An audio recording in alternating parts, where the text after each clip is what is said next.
It all begins when a mysterious cultivator arrives at the Tungtan sect shelter, drenched. A young boy at her side, desperately seeking refuge from the storm. The greedy innkeeper scoffs with pure disdain, declaring they have absolutely no room. But Lady Helen has navigated the martial world long enough to understand exactly what this corrupt mortal truly desires. She draws a single pure spirit coin and slides it across the table. Instantly, this rat's attitude does a complete 180. Suddenly, the finest cultivation room awaits. He escorts them inside, muttering about shelter sect rules and heavy tribute fees for tomorrow, then vanishes. The moment they are completely alone, Helen gazes deeply at the young boy. You can see it in her shattered aura. This warrior is carrying a tragic, devastating secret. The child stares up at her with pure, uncorrupted eyes and innocently asks when his clan will return. Helen trembles. She knows the absolute bloodbath that wiped out his family. The betrayal was so horrific that her throat literally closes. She does what any broken elder must do when a terrified disciple asks a question too crushing to bear.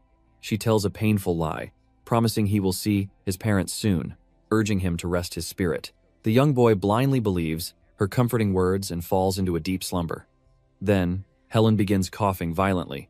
Not a simple sickness. She hacks up black, poisoned blood. This immortal has been burning her soul force the entire journey, held together only by pure, unyielding, martial willpower.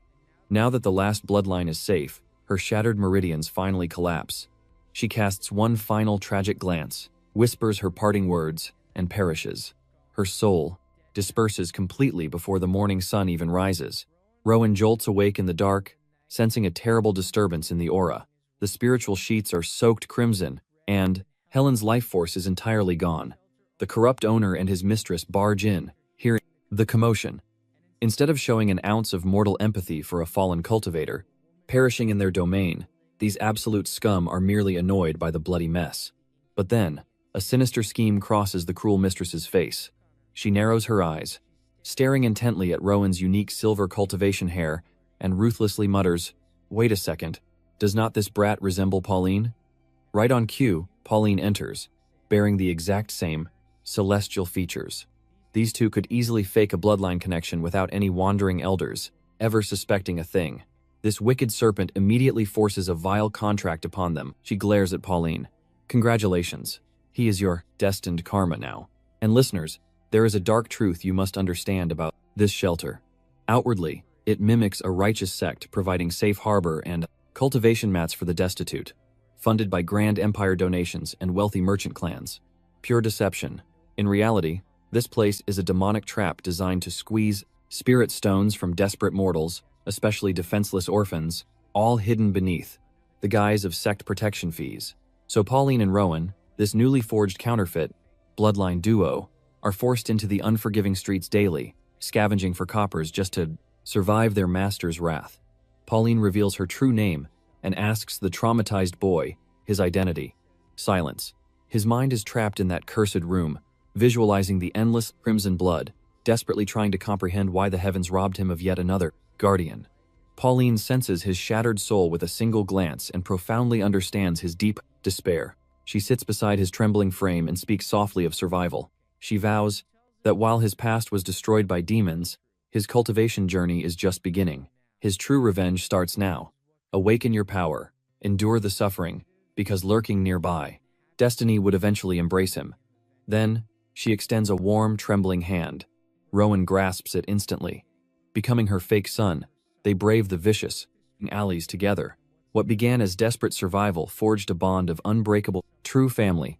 Pauline became his absolute shield, blocking every brutal strike, shred of darkness those cruel streets hurled. She swore that even on his bleakest nights, he'd never feel abandoned.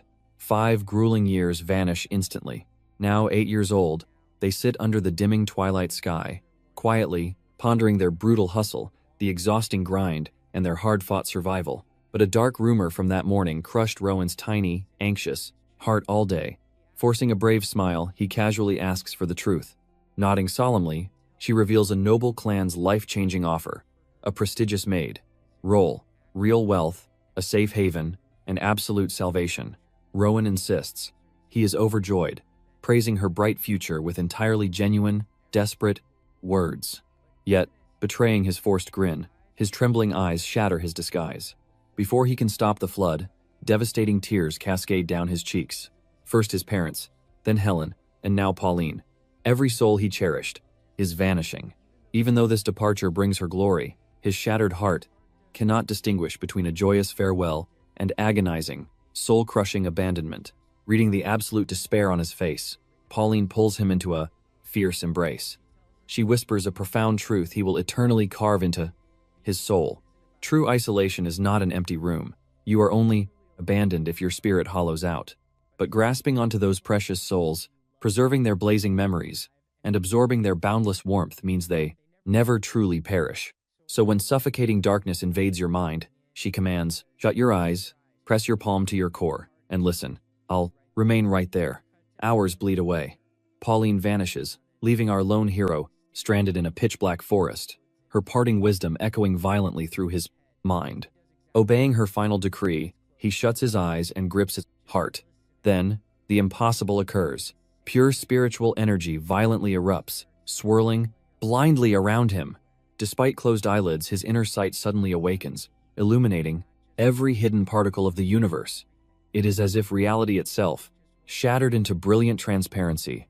Deep within this divine revelation, he intensely feels to them, his parents, Helen, Pauline, every lost loved one blazing like eternal stars in his soul, dwelling in his mortal vessel all along, merely waiting for his immortal gaze. Countless grueling years pass since her departure. Rowan receives 0 messages. He desperately rationalizes that she is completely engulfed by ruthless aristocratic duties. New master, strict decrees, a totally different world. He fiercely prays for her safety and surrenders. What other choice does a weakling have? Meanwhile, he returns to the gutter, surviving alone like the other tragic street rats. But Rowan possesses a terrifying talent, frighteningly skilled. The greedy overseer quickly realizes this anomaly hauls in more treasure than the entire syndicate combined. Rewarded, he ascends to the elite Zone 1 territory, the ultimate hunting ground, their twisted equivalent of a sovereign throne. Elite territory, luxurious treatment. Here, he unexpectedly encounters the infamous Blake, the tyrant of Zone 1, but a devastating betrayal was just beginning. Blake knew his tragic past, his slaughtered parents, and Helen. He became his protector, always arriving right on time, radiating pure warmth without a single hidden agenda. To Rowan, Blake was the savior who finally identified the strange, lingering phenomenon, haunting his vision since that cursed night in the forest. Those swirling, ethereal clusters weren't madness creeping in. It was pure mana. Now, I know you cultivation fans already understand this spiritual energy, so let us skip the tedious mortal explanations. The scene shifts. Our young hero sits at his usual alley post, alms bucket ready, playing his part perfectly. Strangers toss coins, and he bows with a radiating, undeniable warmth. Not some hollow beggar's act, but a sincere radiance that purifies the hearts of oblivious mortals passing by. Soon, a wealthy group of noble women passes, completely melting at his innocent charm. A shower of silver coins cascades into his bucket, but Rowan's mind is elsewhere. His hidden genius is secretly testing the boundaries of cultivation. He has been ruthlessly training his eyes, forcing his vision to merge the mortal realm and flowing spiritual mana into a single, unified sight. It is like forcing 2 conflicting dimensions to align perfectly, a dangerous technique that threatens to shatter a mortal mind. But today, the barrier breaks. He achieves the impossible. Both realms overlap, crystal clear in his gaze. A fleeting, triumphant smirk crosses his young face, a hard-earned victory on his path. But the backlash strikes instantly. Piercing the veil drains his spiritual core, leaving him reeling. Small steps. Suddenly, Blake appears from the shadows, spotting the mountain of silver, and raises a curious brow. Rowan immediately shifts into his humble facade. This wealth belongs to everyone's charity, not my own merit. Blake sees through the mask but respects the caution. He issues a grave warning. Fortune attracts deadly envy. If the shadows whisper of danger, Rowan must seek his protection without a second of hesitation. With a swift motion, he vanishes. But the terrifying truth is, a dark omen had already descended, and Rowan kept his mouth completely shut. Yesterday, he caught 2 hidden figures lurking. Their mortal disguises were flawless, but their spiritual auras, blindingly pure and terrifyingly dense, rivaling even Blake's mastery, yet radiating an even more oppressive, ancient power. They locked eyes onto him, then evaporated away, not by mere footsteps, but by launching over rooftops like legendary martial gods. Vanishing in a single blink, Rowan's brilliant mind races. Their crushing auras lack killing intent, but this was no coincidence. He ruthlessly buries the secret of his divine sight in these stalkers. In this cruel world, hidden knowledge is the only weapon an 8-year-old beggar truly wields. He will not surrender his edge. His harvest is bountiful.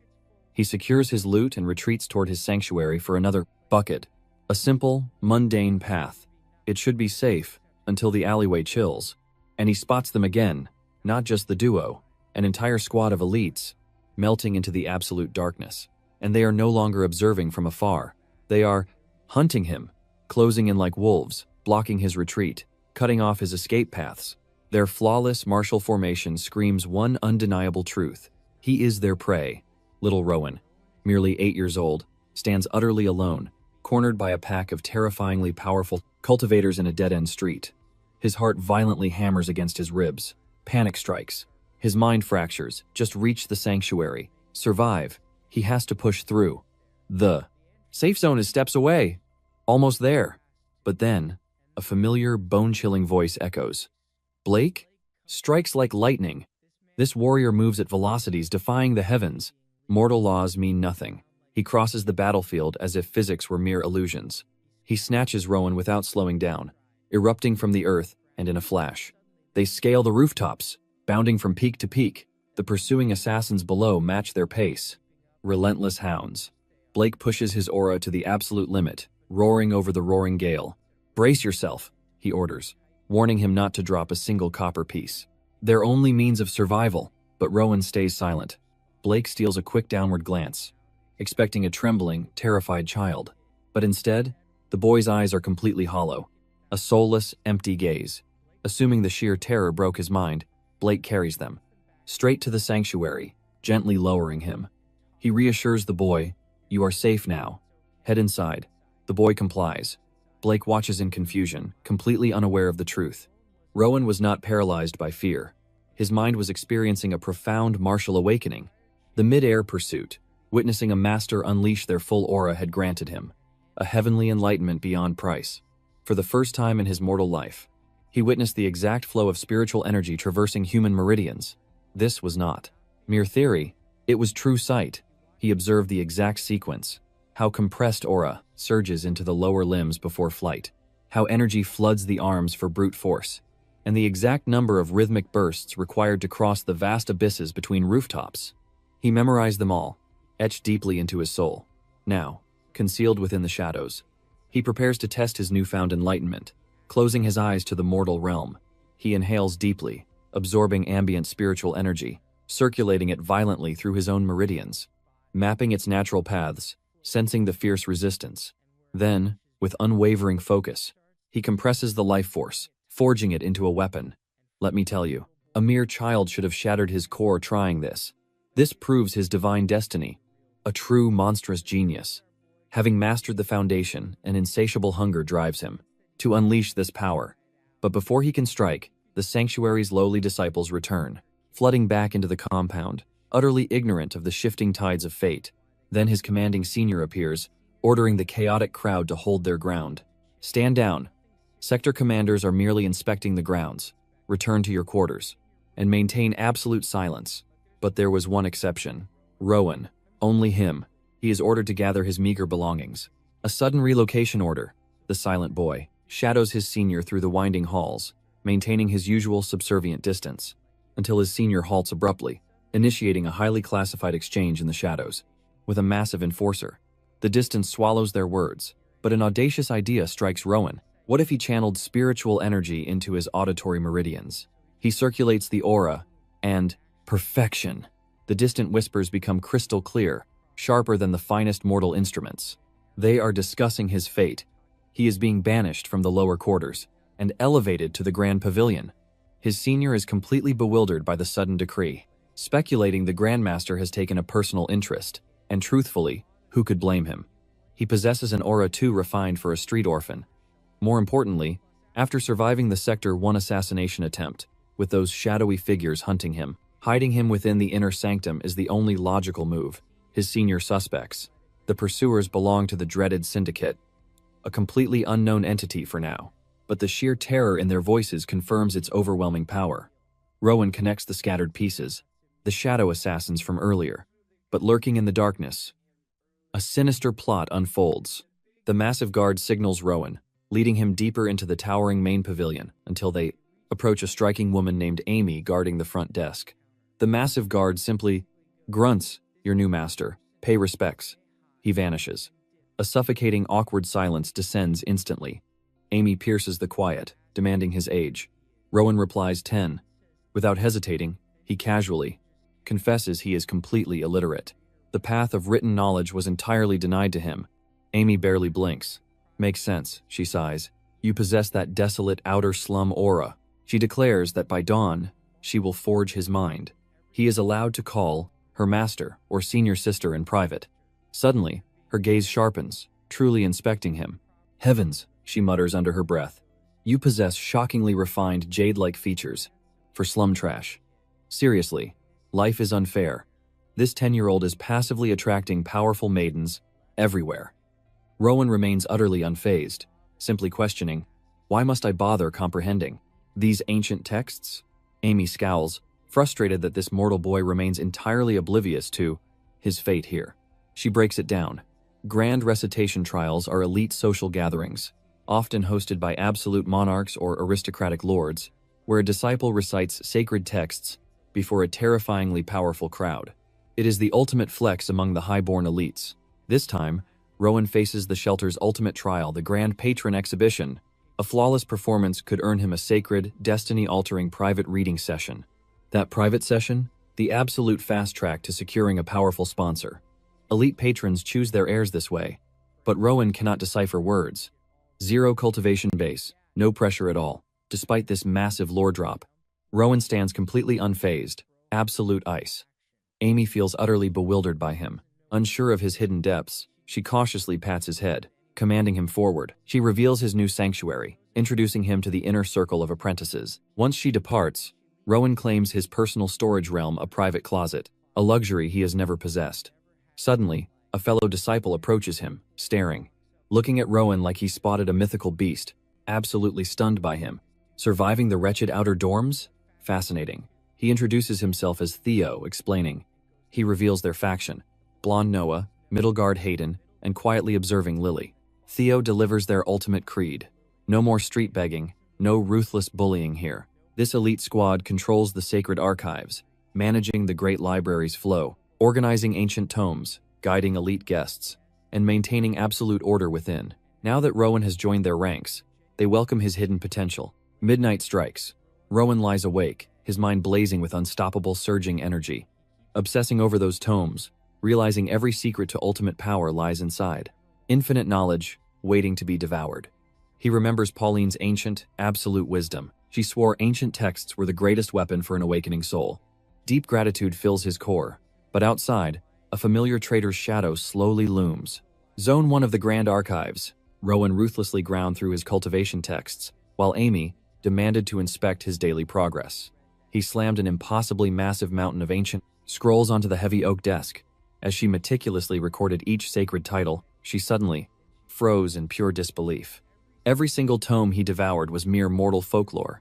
She commanded him to advance toward Zone 2, the Forbidden Elder Archives, offering him rare, genuine praise for his monstrous comprehension speed.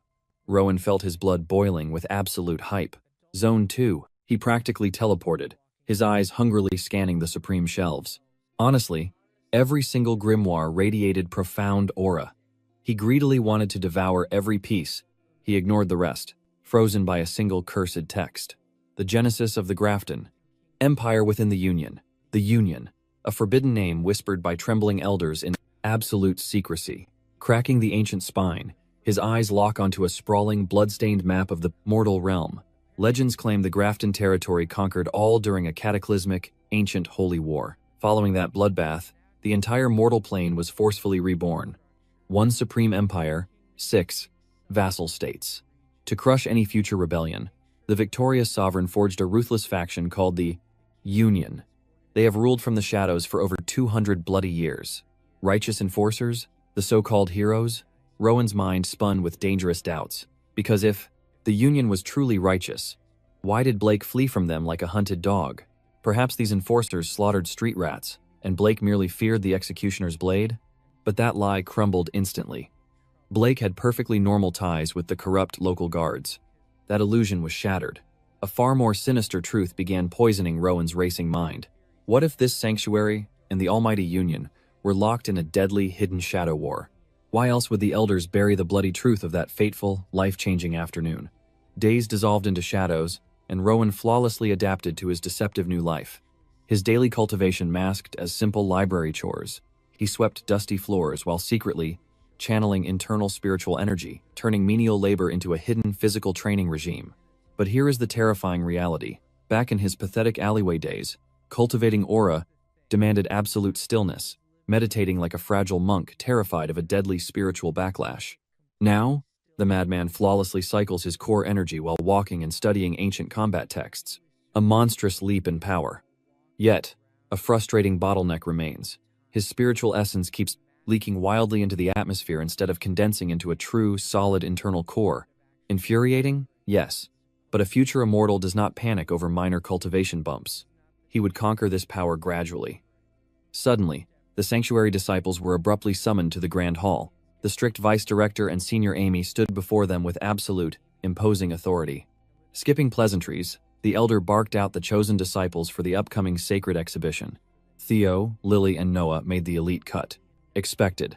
But when her sharp gaze hit Rowan's name, she faltered. Truthfully, this lowly novice had barely mastered the absolute basics. Throwing him before the realm's elite, VIPs felt like a total suicide mission. Yet, staring at his flawless features, a calculated scheme sparked in her eyes.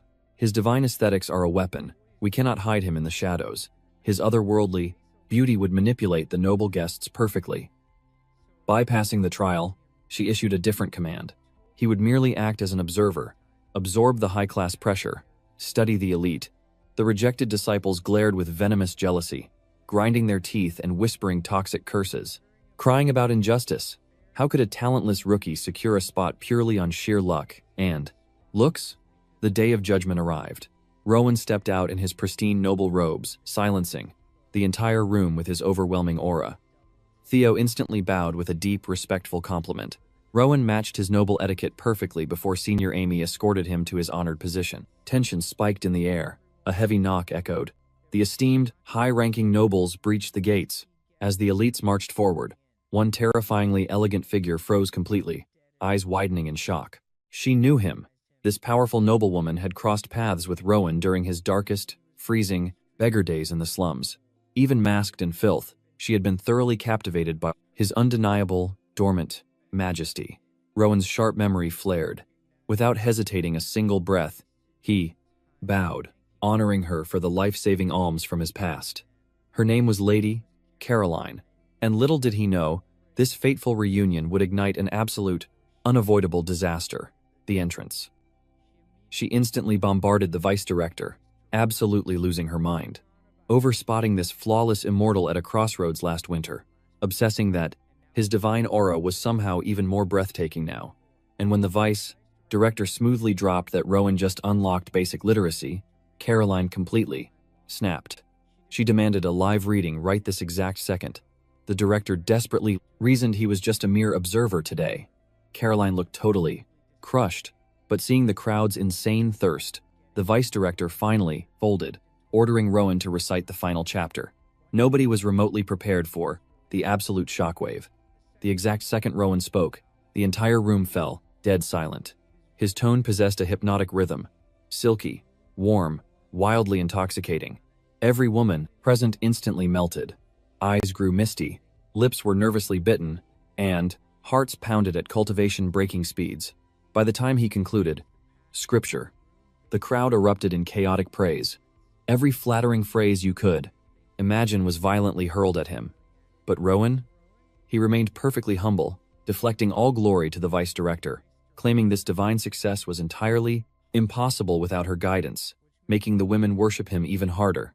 Caroline instantly swore she would return tomorrow for another epic session.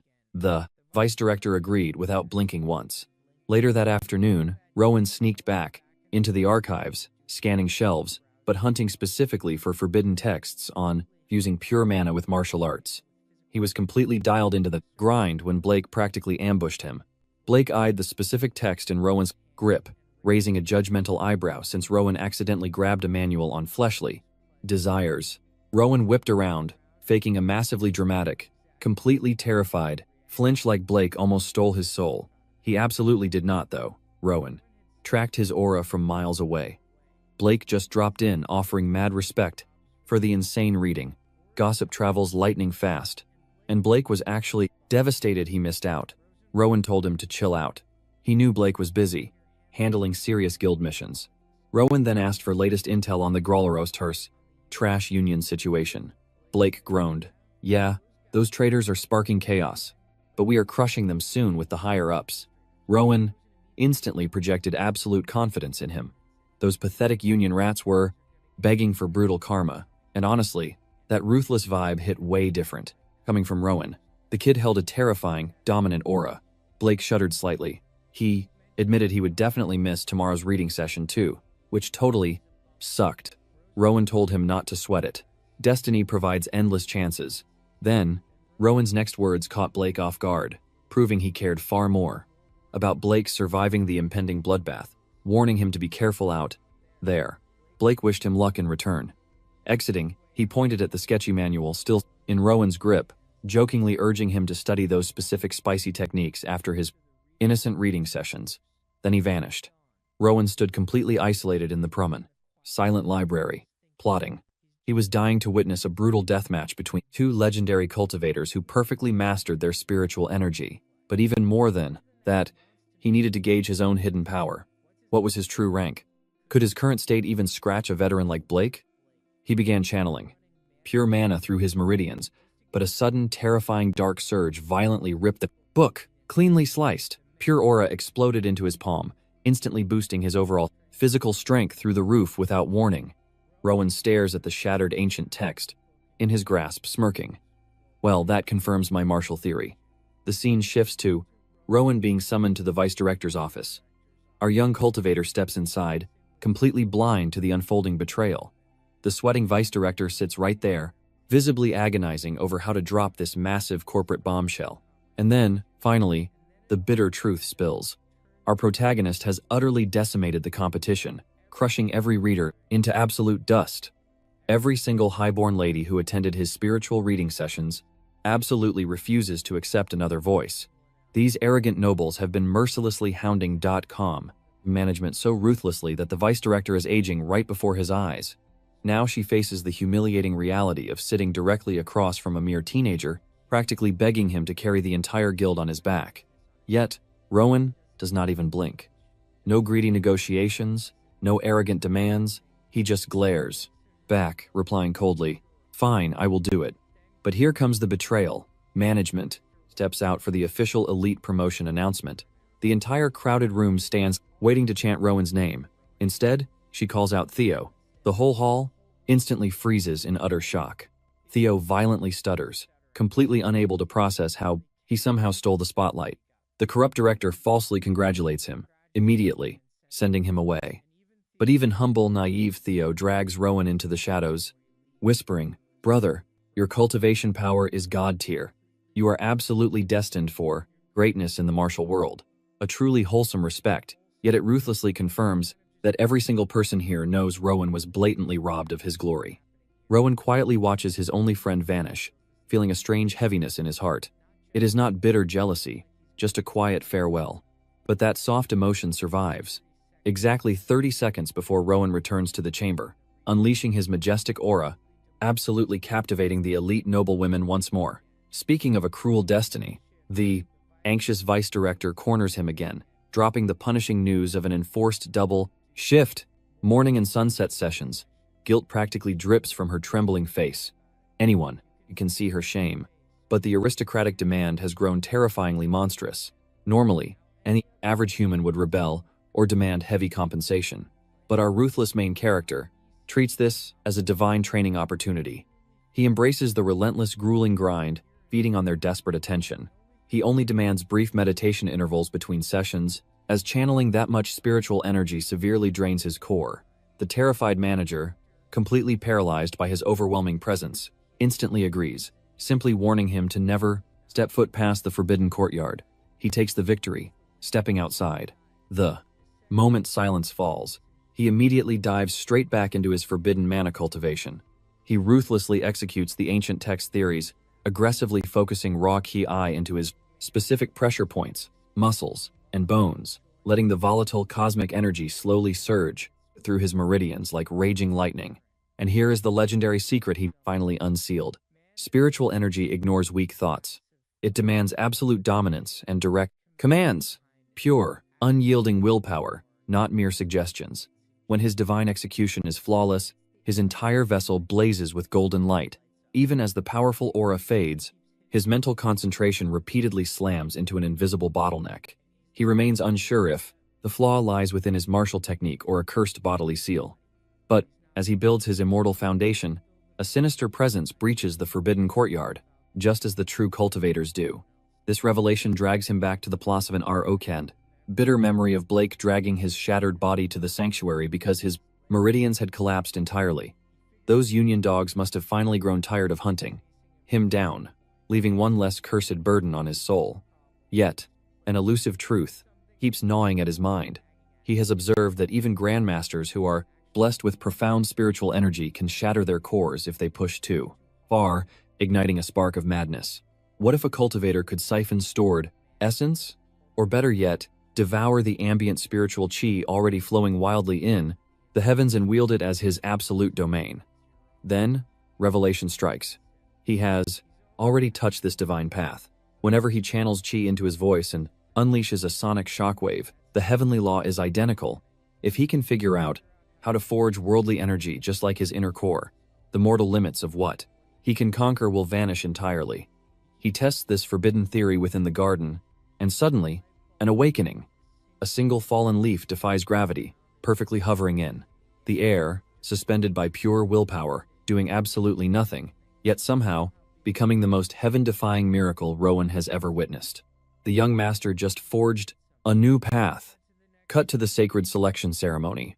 This time, it is Lily. The disciples applaud. The elder delivers her hypocritical farewell speech, a hollow routine, but Lily remains frozen. She stands there completely overwhelmed, locking eyes with Rowan, desperately summoning the courage to speak her hidden truth. She begins to stutter, and it becomes painfully obvious she is about to confess her feelings.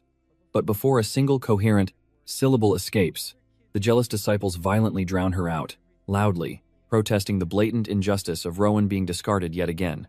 Because at this stage, the bitter truth is undeniable. He is their ultimate treasure. The treacherous elder knows it, maliciously trapping him here for profit. The grand hall erupts into chaotic outrage, crushing Lily's fragile confession into dust. Rowan, noticing her trembling lips, turns and asks her to repeat herself. Lily, who has lost her fateful chance, flees in silent tears. Meanwhile, Rowan has completely detached himself, his brilliant mind doing what it always does, racing toward the pinnacle of power. He realizes every chosen disciple gets adopted by elite clans, escaping this miserable prison, entering vast new realms with endless experiences, and above all else, more exposure to ancient martial secrets and boundless spiritual energy reservoirs. The hunger for immortality consumes him.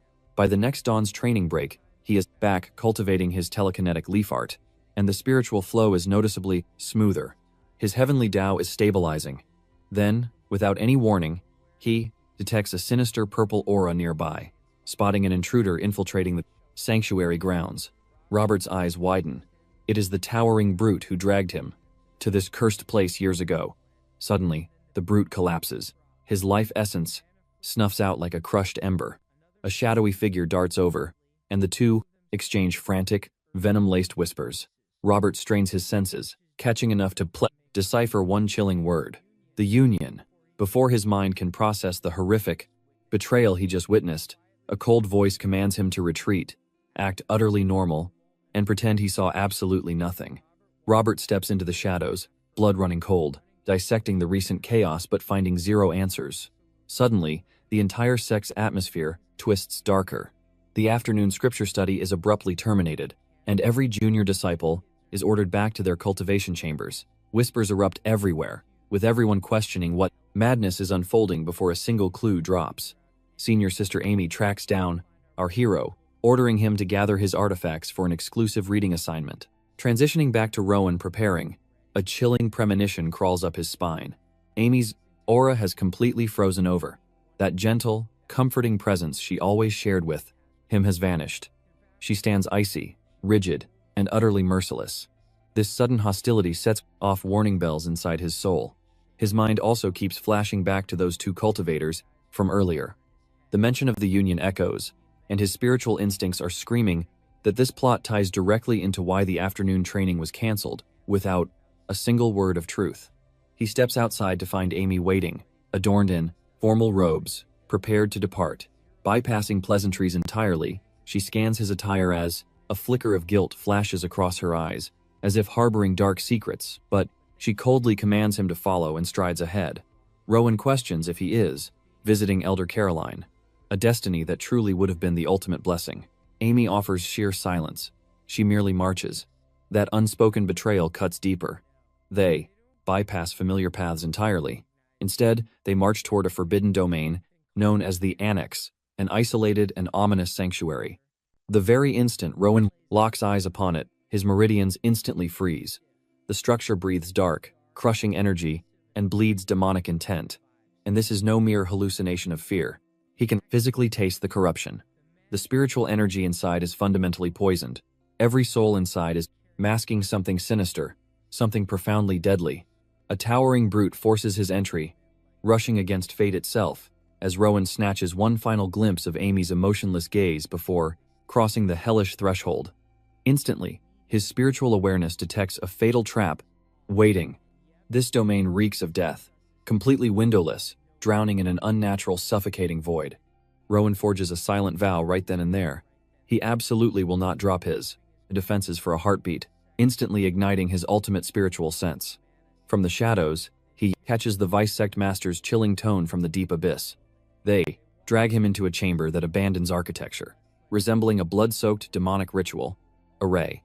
Before his mind can process the nightmare, he is forcefully ordered to kneel and chant. Rowan identifies the forbidden scripture they demand. Then, his widened eyes lock onto a colossal crater dominating the room's core, a fathomless, pitch-black abyss that plunges into the earth far deeper than any mortal realm should allow. Gazing down, the terrifying revelation strikes. That is no ordinary crater. It is overflowing with concentrated, corrupted energy, denser than any spiritual vein he has ever encountered. Demonic energy, he begins chanting regardless. Dark, atmospheric, the exact ancient passage that perfectly mirrors the suffocating, life-draining aura of the Grand Hall. As syllables escape his lips, reality shatters. The demonic energy within the abyss awakens, violently swirling and latching onto his soul. Raw malice crashes over his mind like an unstoppable tsunami, dragging his cultivation base into the shadows without his consent. But the true horror strikes a second later. A catastrophic realization surfaces. The demonic array isn't empowering him. He is sacrificing himself. His pure essence is ruthlessly devoured with every single word. His physical shell decays sentence by sentence. Yet stopping is utterly impossible, and he understands the grim truth. Halting exposes the secret sanctuary, inviting the Union's destructive wrath. Therefore, gritting his teeth, he immediately formulates a survival strategy. He absorbs the ambient, spiritual energy, redirecting the flow to shield his core. Miraculously, the defensive formation holds. Absolute control is finally his. A fleeting wave of sweet relief washes over him. He continues studying the ancient texts, perfectly preserving his spiritual power and divine senses for when the demonic sect arrives. Deliberately stalling, he buys precious time, but the corrupt elders orchestrating this twisted ritual are growing incredibly impatient. Now, the sacrificial array should have been completed. They quickly send a scout to investigate the delay. Rowan's divine sense already tracks their exact movements. However, fate takes a bizarre and twisted turn. Instead of confronting him, the cultists bypass his chamber, plunging directly into the underground depths. Rowan watches them vanish into the dark abyss. What demonic beast are they nourishing in the shadows? Meanwhile, deep within the hidden blood cavern, the housemaster takes a brutal strike to the jaw. The corrupt elder violently chokes him, raging that these cowards dared to abandon the sacred blood ritual operation. Above, Rowan leaps into the abyss, only for his very reality to violently shatter. Innocent cultivators were slaughtered to fuel this demonic array. He's suffocating on the horror when his eyes lock onto a devastatingly familiar silhouette. Pauline! Suddenly, a hostile cultivator detects Rowan's presence in the bloody shadows. At the exact moment, the traitor Blake erupts into the cavern, roaring for answers. Who killed the elders? The demonic leader sneers, boasting of executing them for their cowardice. Behind them, a grotesque, blood-soaked fruit pulses on an ancient tree. Rama was meant to cultivate the final fruit, but the demonic process mysteriously failed. Blake scowls in utter frustration, then casually rips his blood-stained blade straight out of Pauline's lifeless chest. Rowan freezes, his mind utterly paralyzed like a statue. A horrifying memory surfaces. He once asked why Blake never carried his sword. Blake's chilling excuse: it is busy elsewhere. The devastating truth hits Rowan like a heavenly tribulation lightning strike. His sanity completely snaps. A soul-crushing, unbridled wrath awakens.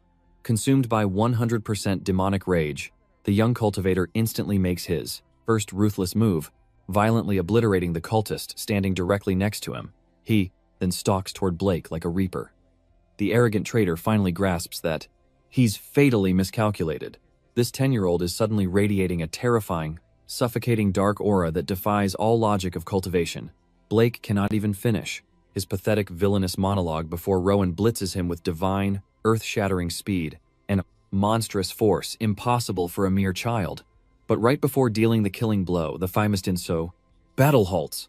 Rowan's burning gaze violently snaps toward the dead, horribly cursed demonic tree. Overwhelmed by sheer tragedy, bitter tears stream down his face as sorrow consumes him.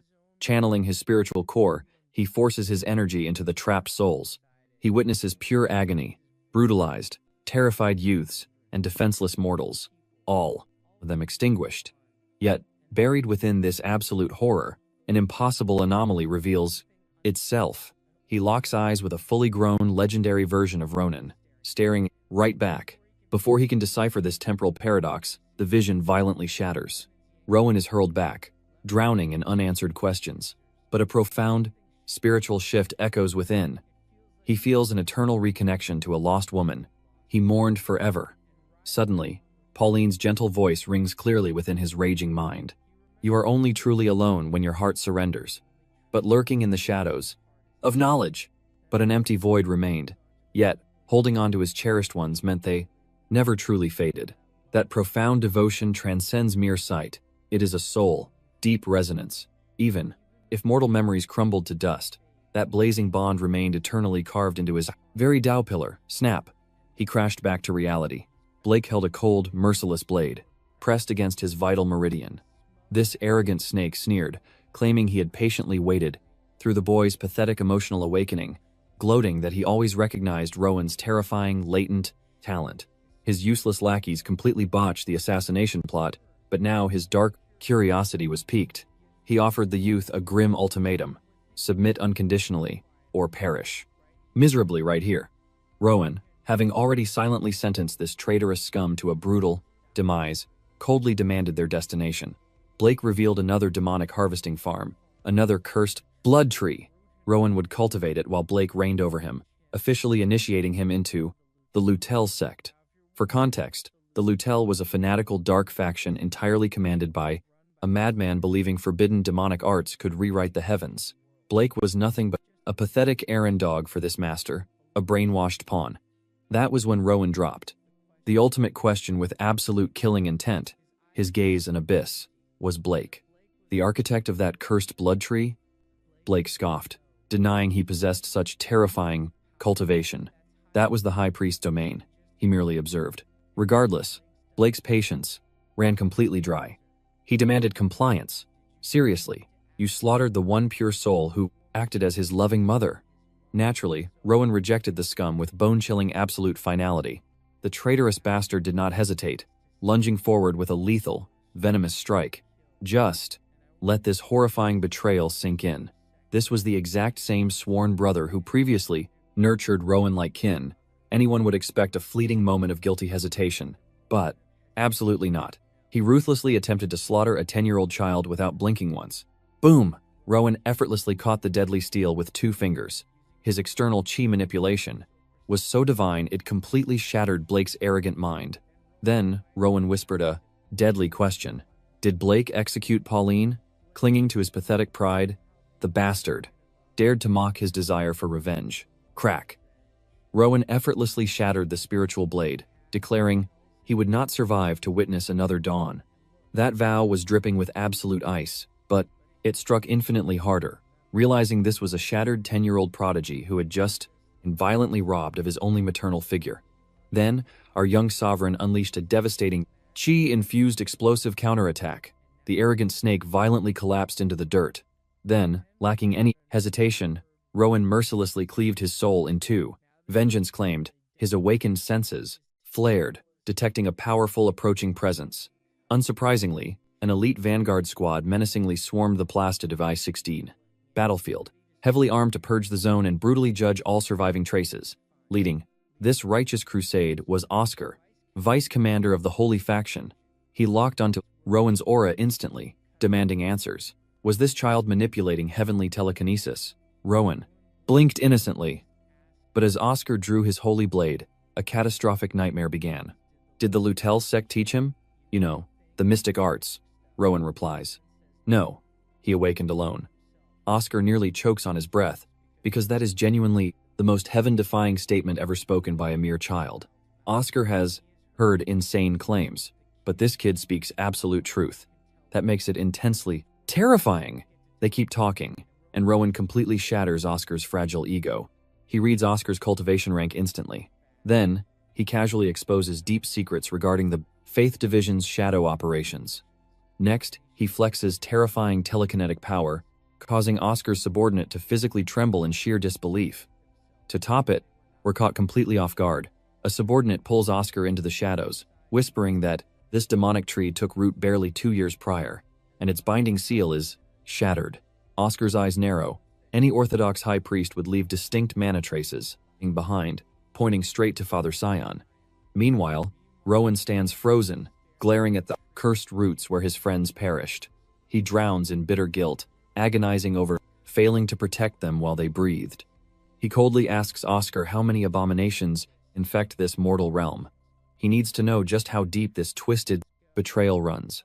How massive is this conspiracy? Oscar replies, heavily scrutinizing Rowan the Flash and Debald entire time. Any normal teenager facing this massacre would completely break down, weeping, trembling, their very soul shattering into pieces. But this boy is entirely different. His aura is chillingly calm, already plotting his next ruthless step. Rowan boldly commands to enter the Faith Division. Oscar assumes the trauma fractured his mind, masking it behind an iron will sharper than most veteran cultivators. Oscar states, a thorough sect investigation must happen before any paths are chosen, and orders the boy to follow. Walking away from the slaughter, the corrupted roots, the bloodbath, Rowan's piercing gaze locks onto the fallen vice director's ruined corpse, a lone spiritual coin gleaming in the dirt. He snatches it without breaking his stride. Meanwhile, outside the ruined compound, one of Oscar's elite subordinates is delivering the grim battlefield report, and the truth is staggering. The Faith Division emerged completely unscathed. The grim body count revealed 13 dead from the Sixons' demonic cult, 3 innocents slaughtered. As for the traitors, they narrowed it down to 2 prime suspects, and shockingly, one is Amy. The corrupt high priests and elite masters of the Lutel clan? Turns out they merely constructed the dark ritual array. They lack the power to shatter it. The intense sect investigation continues, because no master can fathom how the hell the demonic barrier collapsed in the first place. Report finished. Oscar locks eyes with Rowan, asking where the boy feels safest resting. Rowan demands the Grand Archive. Recognizing the boy's bizarre resilience, Oscar nods respectfully, declaring, the Grand Archive it is. Show me the way.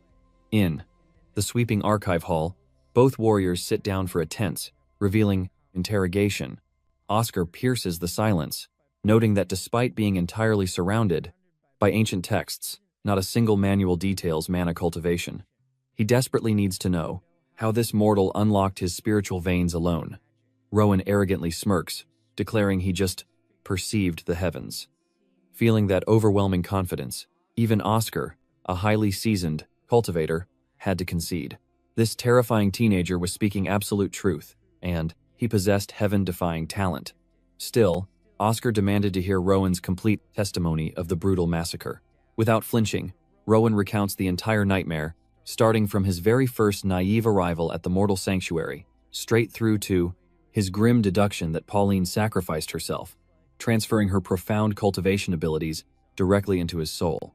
Digesting this insane tale, Oscar sits paralyzed with mounting suspicion because this mysterious boy defies all martial logic. Rowan has absolutely zero spiritual foundation, absolute zero. Yet, he slaughtered 2 elite assassins of the Lutel clan, including Blake, an infamous swordmaster. Even more terrifying than that, he somehow obliterated a high priest's blood array, a heaven-defying feat no mortal just accidentally achieves. Even crazier, this teenager manipulates raw telekinetic energy without chanting a single incantation. But lurking in the shadows, the real nightmare was just beginning. All off. His mana core is perfectly stable. This boy casually shattered the laws of magic without breaking a sweat. Rowan, however, shifts his focus toward the magic, demonic tree, demanding its true origin. Oscar provides the brutal, unfiltered truth. In simple terms, it is a forbidden ritual array forged by the Lutels to harvest mortal souls. Its sole purpose is manifesting a dark fruit from condensed life essence. It is pure, solidified mana, making it a priceless treasure in the underworld. Devouring this demonic fruit grants whoever eats it a massive leveling boost to their mana core. As for why reading was required during the ritual, strict conditions are needed to stabilize the demonic tree and refine the fruit's grade. Reading aloud somehow fulfills that exact condition. Robert quickly connects the dots. He recalls how the cursed branches reacted to his voice, absorbing his very words. That is exactly why the demonic array stabilized. Then, his monstrous intellect takes a darker step, and he realizes those twisted roots were originally living, breathing humans. Oscar is utterly stunned. That was his own high-level deduction. Yet this 10-year-old awakened to this alone. Then, Rowan demands to know what telekinesis truly signifies. Oscar explains it is a rare cultivation art of controlling physical matter using pure mana. Rowan casually demonstrates his power, and reality finally hits him. He has been wielding ancient magic all along without even realizing. This kid was clueless. Oscar internally notes that while his aura is a novice rank, a mere child wielding such heaven-defying talent is absolutely legendary. Suddenly, Oscar remembers a crucial detail. Rowan wanted to pledge to the Faith Division.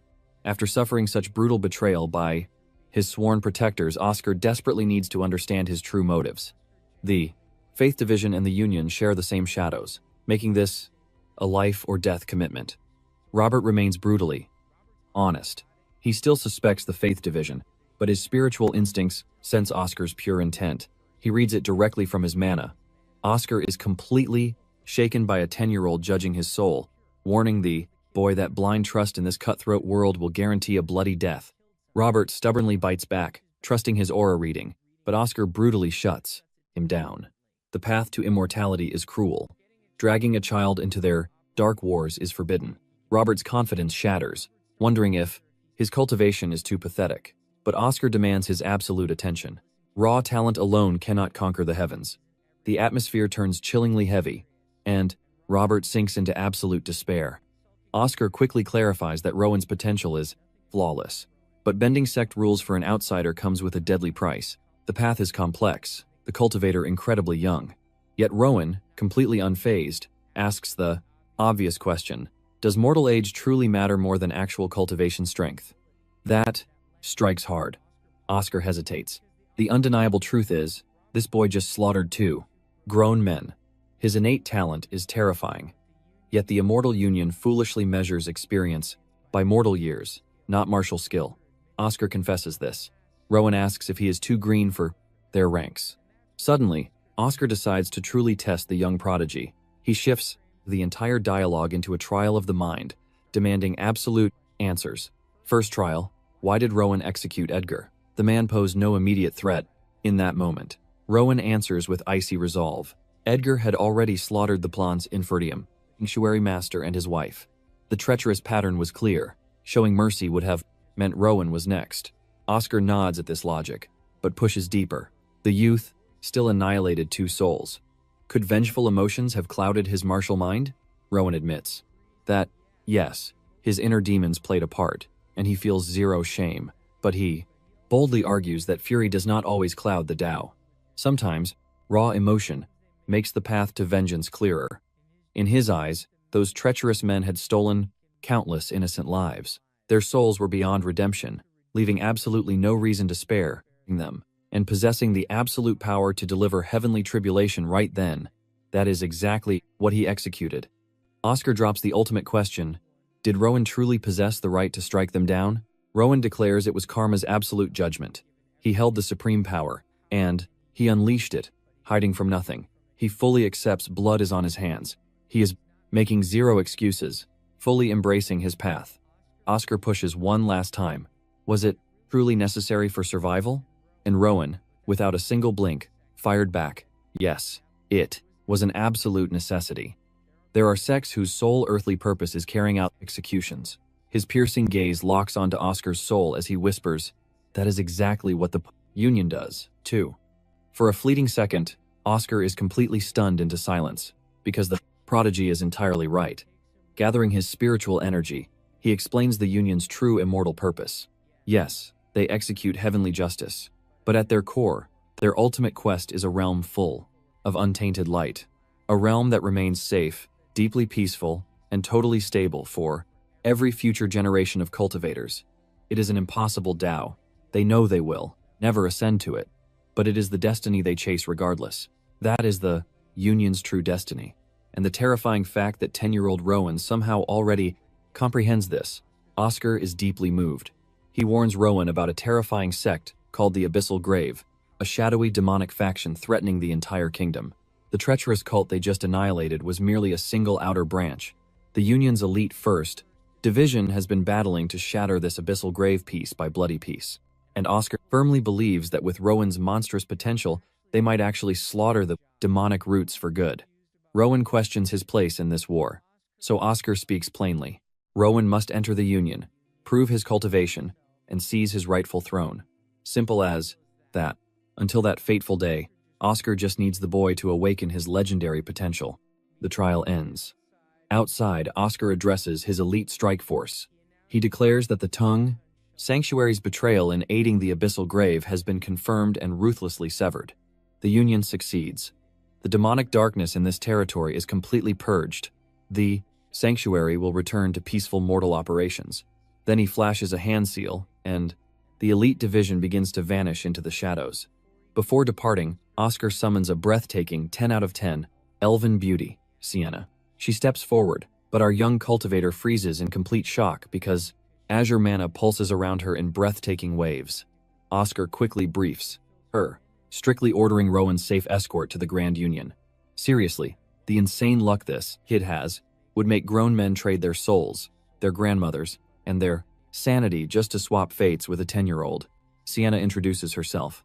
Pillar of Faith, 2 days journey, pack your essentials. Her tone is sharp and strictly professional. Rowan has nothing. She raises a curious brow, offers one final chance, then invites questions, silently daring him to ever speak. Waste her time. Rowan immediately questions her lineage, a dark elf. Then, lacking any filter, he blurts out that he expected her kind to naturally possess an entirely darker aura, because hers feels breathtakingly radiant.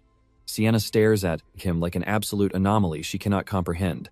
She simply tells him his unique bloodline is altering his perception, leaving the mystery firmly at that. Oscar bids farewell, and in classic Rowan fashion, the boy turns toward the mercenary squad, sincerely praying for their ultimate safety. The hardened veterans fall dead silent, completely unused to receiving such genuine warmth. The scenery abruptly shifts entirely. Rowan and Sienna establish camp in the desolate wilderness. Suddenly, the assassin reveals a stunning, masterfully handcrafted sheath she had been secretly carving, tossing it over to our boy. Rowan grows overwhelmed, instantly dropping into maximum formal mode, addressing her like absolute, undeniable royalty. Sienna sighs, demanding he drop the honorifics. But Big Sister felt awkward, too. Thinking for a moment, Rowan settles on just Sienna, since they are bonded partners now anyway. It is such an awkwardly pure solution that Sienna literally turns away to hide her deeply faltering composure. A legendary, dark, elf assassin, deeply moved by a child. Later, Rowan starts testing his telekinesis, making his shattered blade beautifully dance midair. Sienna watches, completely stunned, wondering what this monstrous power truly is. Rowan mentions the vice. Captain dubbed it telekinetic magic. Sienna scoffs, noting it is the closest earthly term. But honestly, that label is a total insult. Rowan looks confused, so she reveals the terrifying truth. His magic defies natural laws. Normal mages require complex chants and intricate magic circles just to lightly grasp basic mana. But this kid? He bends reality effortlessly. No seals, no training, nothing. She reveals that this terrifying raw mana domination was exclusive to the ancient elves, the mythical ancestors before their entire race fractured into dark and high elves.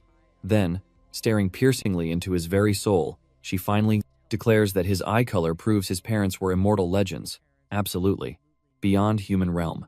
The revelation hits like thunder. Rowan falls completely silent, contemplating his immortal origins. By dawn, they reach the Union. And man, this domain is far beyond what Rowan imagined. It is a sprawling fortress city. Sienna gives him the grand tour, pointing out the residential sectors and bustling commercial districts. But the true overwhelming aura comes from the people. Every single mythical race gathers here.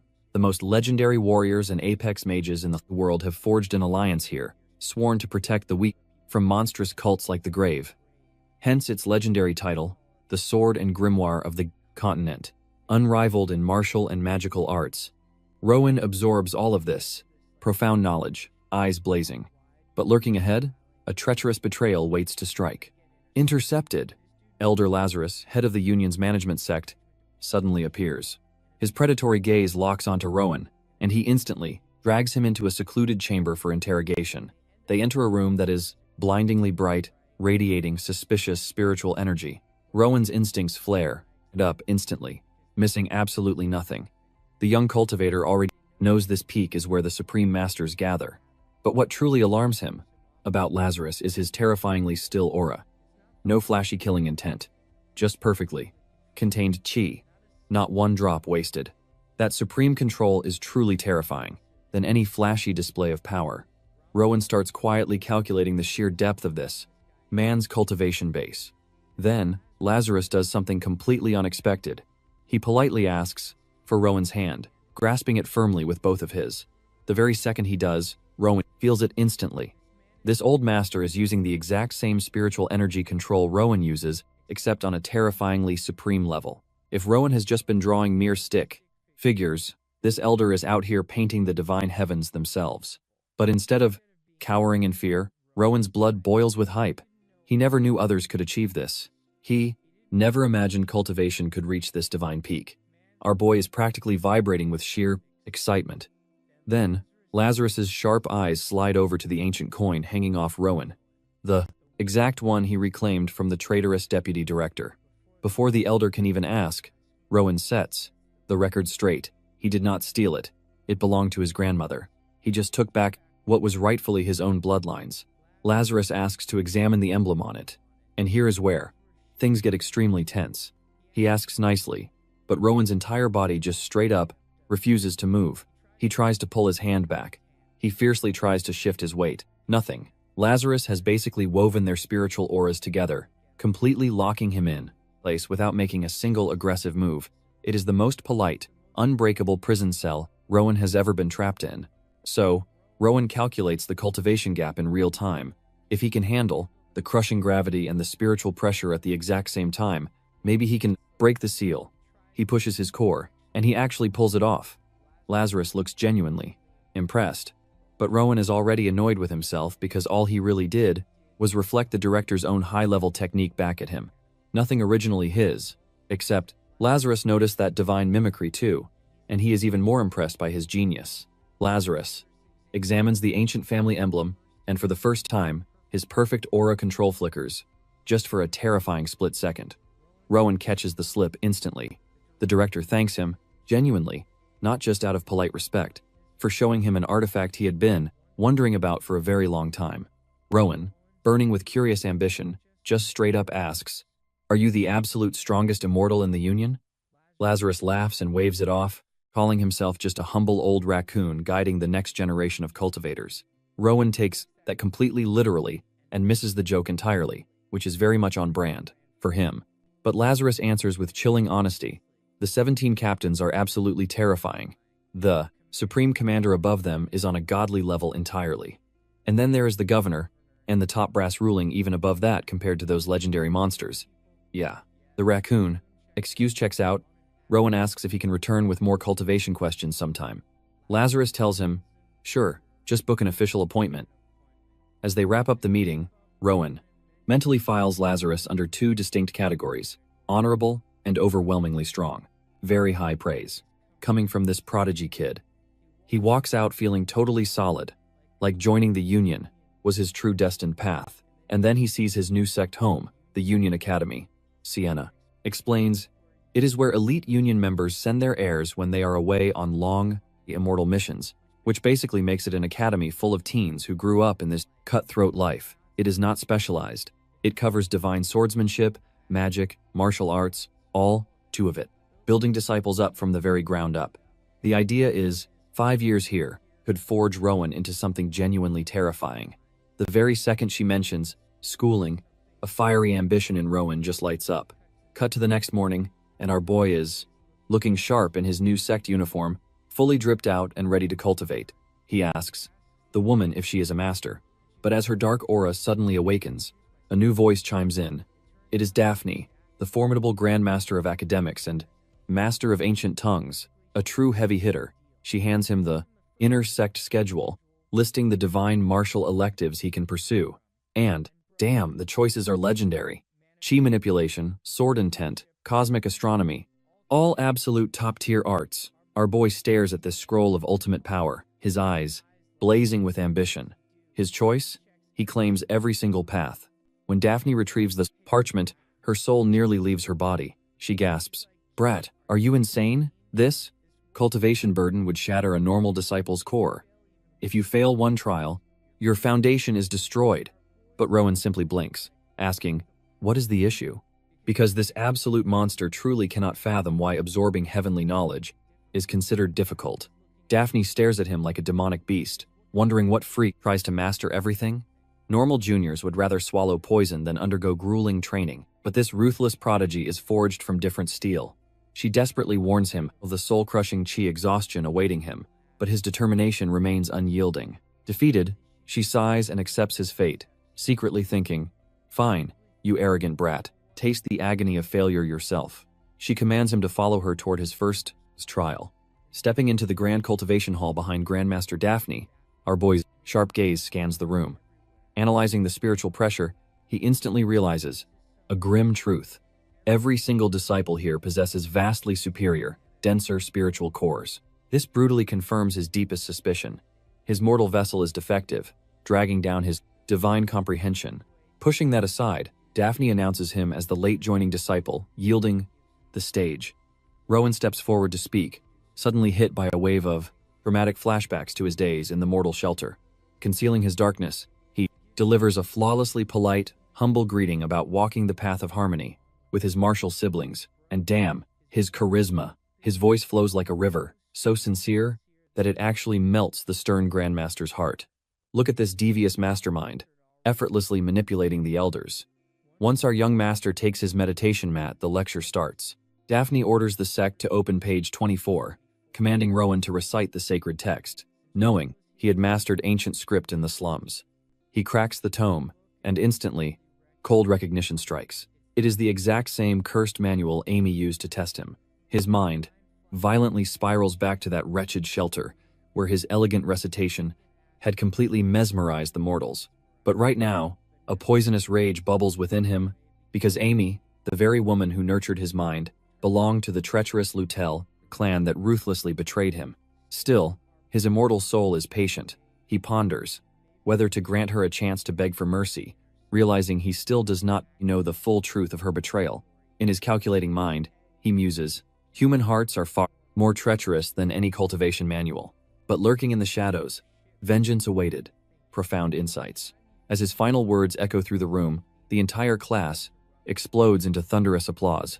Even the strict master is left utterly speechless, marveling at his heaven-defying comprehension. Later, his stunned classmates swarm him, totally hyped, shouting, "Bro, your talent is monstrous." The usually ice-cold Daphne was visibly trembling. Our main character is gathering followers like a true young master. Then, a striking girl with emerald eyes steps into his path. The second their gazes lock, destiny ripples. He remembers her face from his previous prophetic vision. She proudly declares herself as Sophie Pao, the elite class president, the sect representative. Shaking hands, she questions his chosen cultivation path.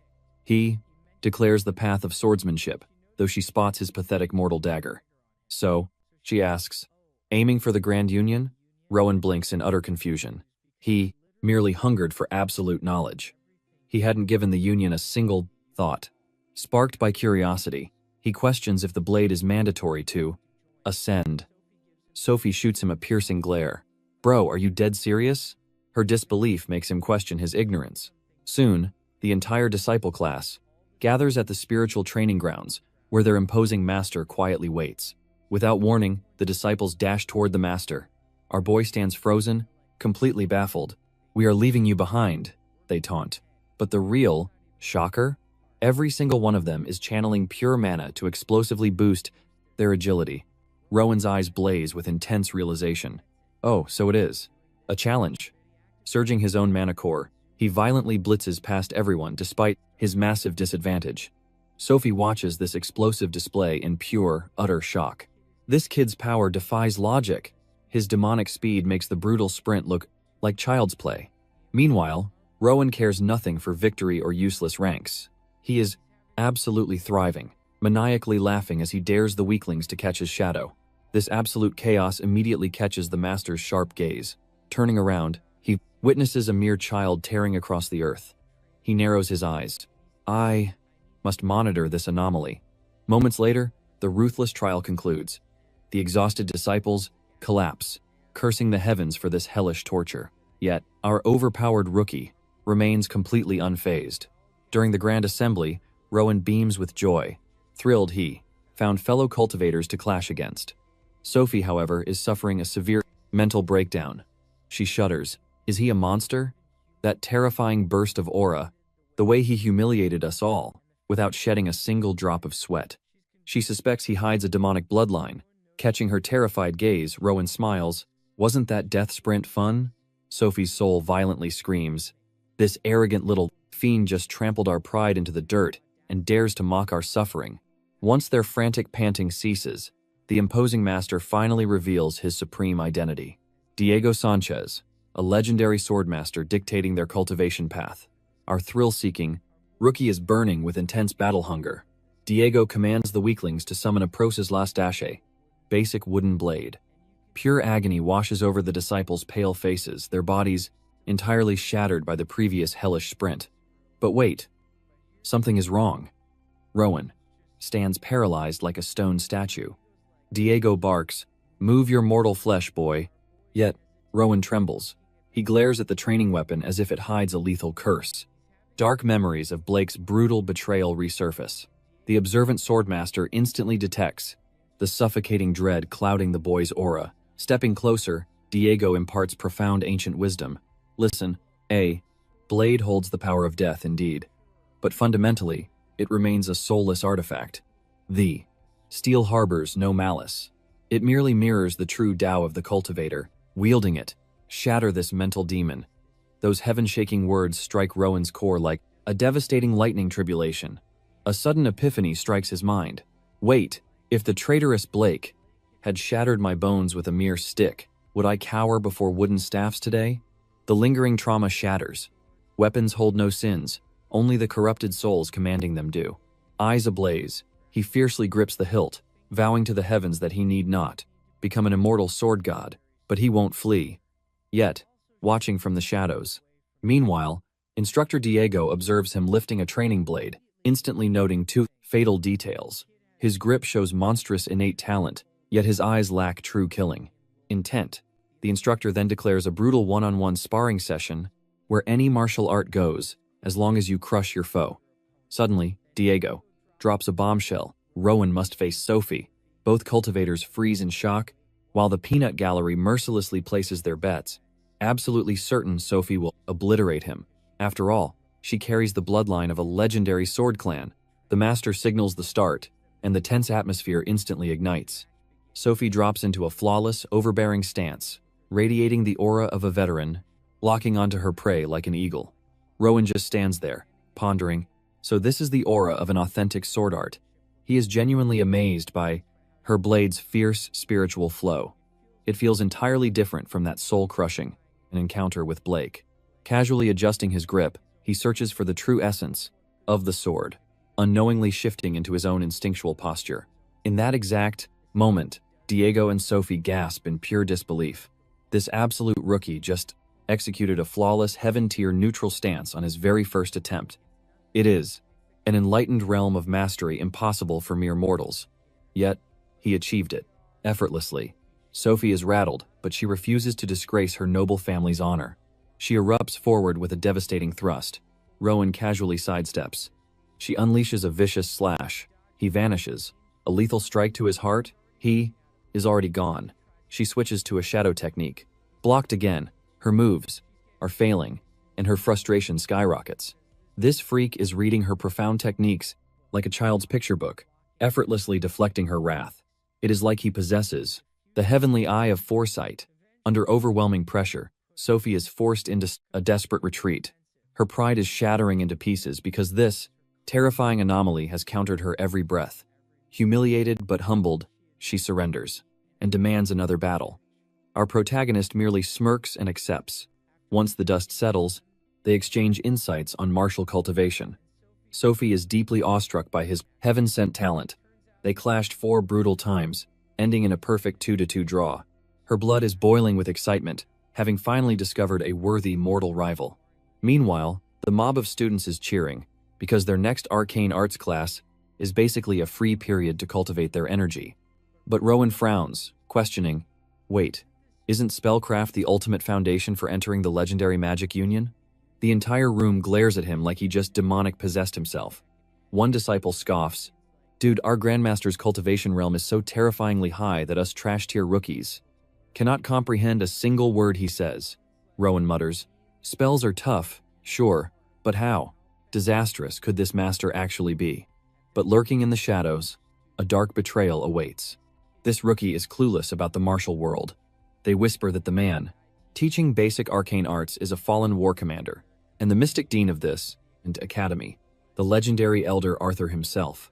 Moments later, the heavy doors slam shut, and the arcane lecture begins. Elder Arthur steps up, while Sophie leans in, whispering to Rowan about how this elder was an absolute beast on the battlefield back in the Bloody Wars, a true god of destruction.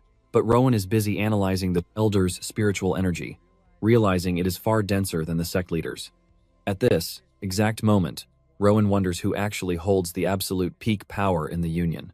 And, more importantly, could he crush them in a test of pure physical strength? Arthur locks eyes with the new kid, introducing himself as their foundational arcane master. But he bluntly warns them that his intense training methods break most weak-minded disciples. Yet, Rowan just sits there, an unyielding fire in his eyes, because he genuinely craves absolute arcane power to conquer the Union. This fierce ambition makes the elder's blood boil with pride. He praises the boy's savage spirit, but warns that pursuing magic means permanently severing the sacred Tao of the sword. Right? And that is when realization strikes Rowan. That is why those envious snakes glared at him earlier. He demands to know why, so Arthur orders Sophie to reveal the brutal truth. She breaks down the curse. Cultivating arcane arts requires devouring an agonizing amount of ancient, forbidden knowledge. It rips apart your mortal body and shatters your mind. Even if you are a heaven-sent genius, you will remain trash without at least 10 years of blood-sweat cultivation. Arthur nods, adding that surviving just to become a basic union member is a nightmare. But here is the cruel twist of fate. A first realm mage is still considered pure garbage in the active ranks. You must reach the second realm just to survive. Hearing this soul-crushing reality, Our boy seems slightly disappointed, but then his aura flares. Challenge accepted. I will shatter the third realm before graduation.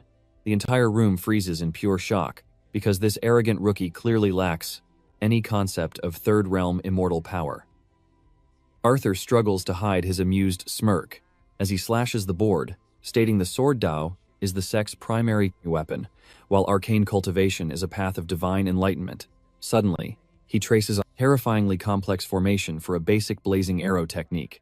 But something foul is hidden within its core, and Rowan's sharp eyes catch the trap instantly, remembering this exact, bloody array from the cursed ritual pit. Arthur smiles darkly, admitting that normal, weaklings never spot the fatal flaw hidden in its overwhelming complexity. He warns that while a flame strike is mere child's play, ascending to higher tier, mystical arts demands godlike comprehension. He channels his spiritual chi, manifesting a terrifyingly beautiful inferno arrow right before their eyes. But Rowan detects something ominous. The blazing energy flickers violently, trembling as if threatening to shatter completely, much like a mortal's fragile willpower facing a heavenly tribulation. Arthur declares that mystic arrays demand absolute, ruthless perfection. A single millimeter of error while channeling spiritual chi will detonate your soul. Then, he masterfully engraves the final divine rune into the formation, and boom, the flames roar into a massive, heaven-scorching spear of pure destruction. The disciples are entirely mesmerized, probably thinking, damn, that power is terrifying, because it literally radiates heat. Arthur drops a heavy revelation. Cultivators must engrave these deadly arrays into their very souls, ensuring absolute perfection every single time. But just as the flames stabilize, a murderous aura violently erupts from behind, forging mere arrows into blazing hellfire devours spiritual energy, severely taxing your mortal vessel. Furthermore, arcane arts harbor fatal restrictions that the Way of the Blade completely ignores.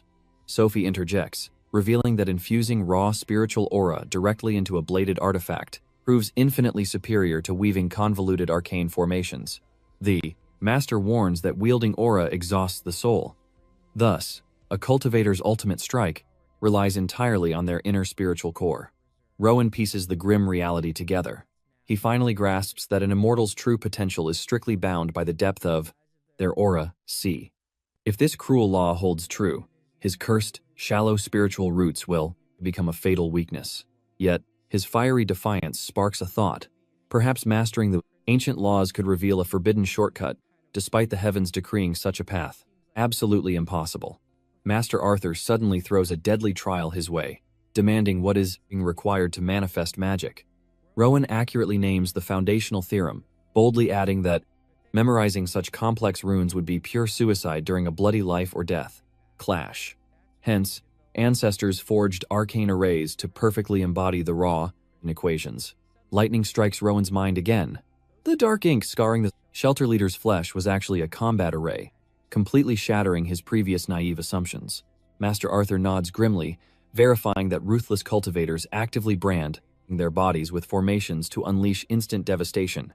If the base theorem is the absolute law, then the engraved array serves as its flawless physical avatar. Then, Rowan unleashes a shocking theory. Could vocal incantations truly be the spoken manifestation of the divine laws? Arthur freezes in pure shock. This monstrous rookie deduced ancient secrets on day one. Meanwhile, pathetic seniors waste 3 entire years completely blind to the essence of their own spiritual artifacts.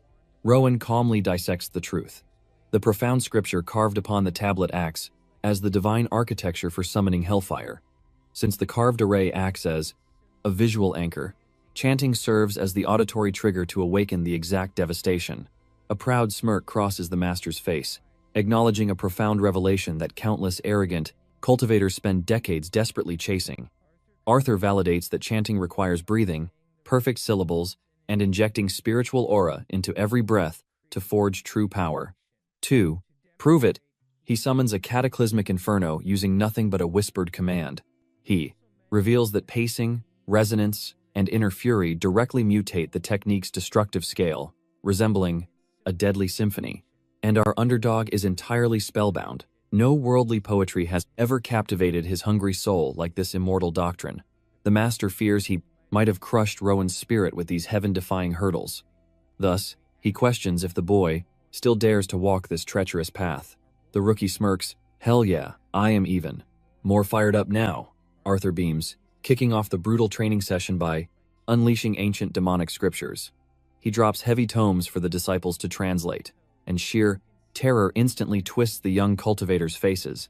As dusk falls, Sophie's spiritual energy is utterly depleted from the merciless trials.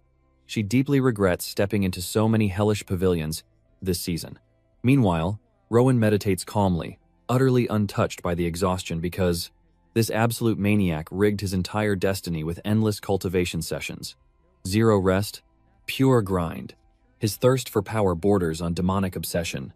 Sophie, severely worn out, warns him about his new dorm mate, a mysterious figure named Lucas. The name means absolutely nothing to our oblivious hero. She waves her farewells and vanishes. Retreating to his quarters, Rowan instantly resumes his fanatical training, but behind him a hidden betrayer silently draws near. Formula. Knowing his shallow mana core couldn't handle conventional, high-tier destructive arts, he gambled on forging an entirely original path, a technique perfectly tailored for his unique vessel. Against all cosmic odds, the absolute impossible actually happened.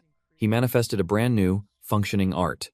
It was sheer madness, a truly heaven-defying achievement, yet fate demands a steep price.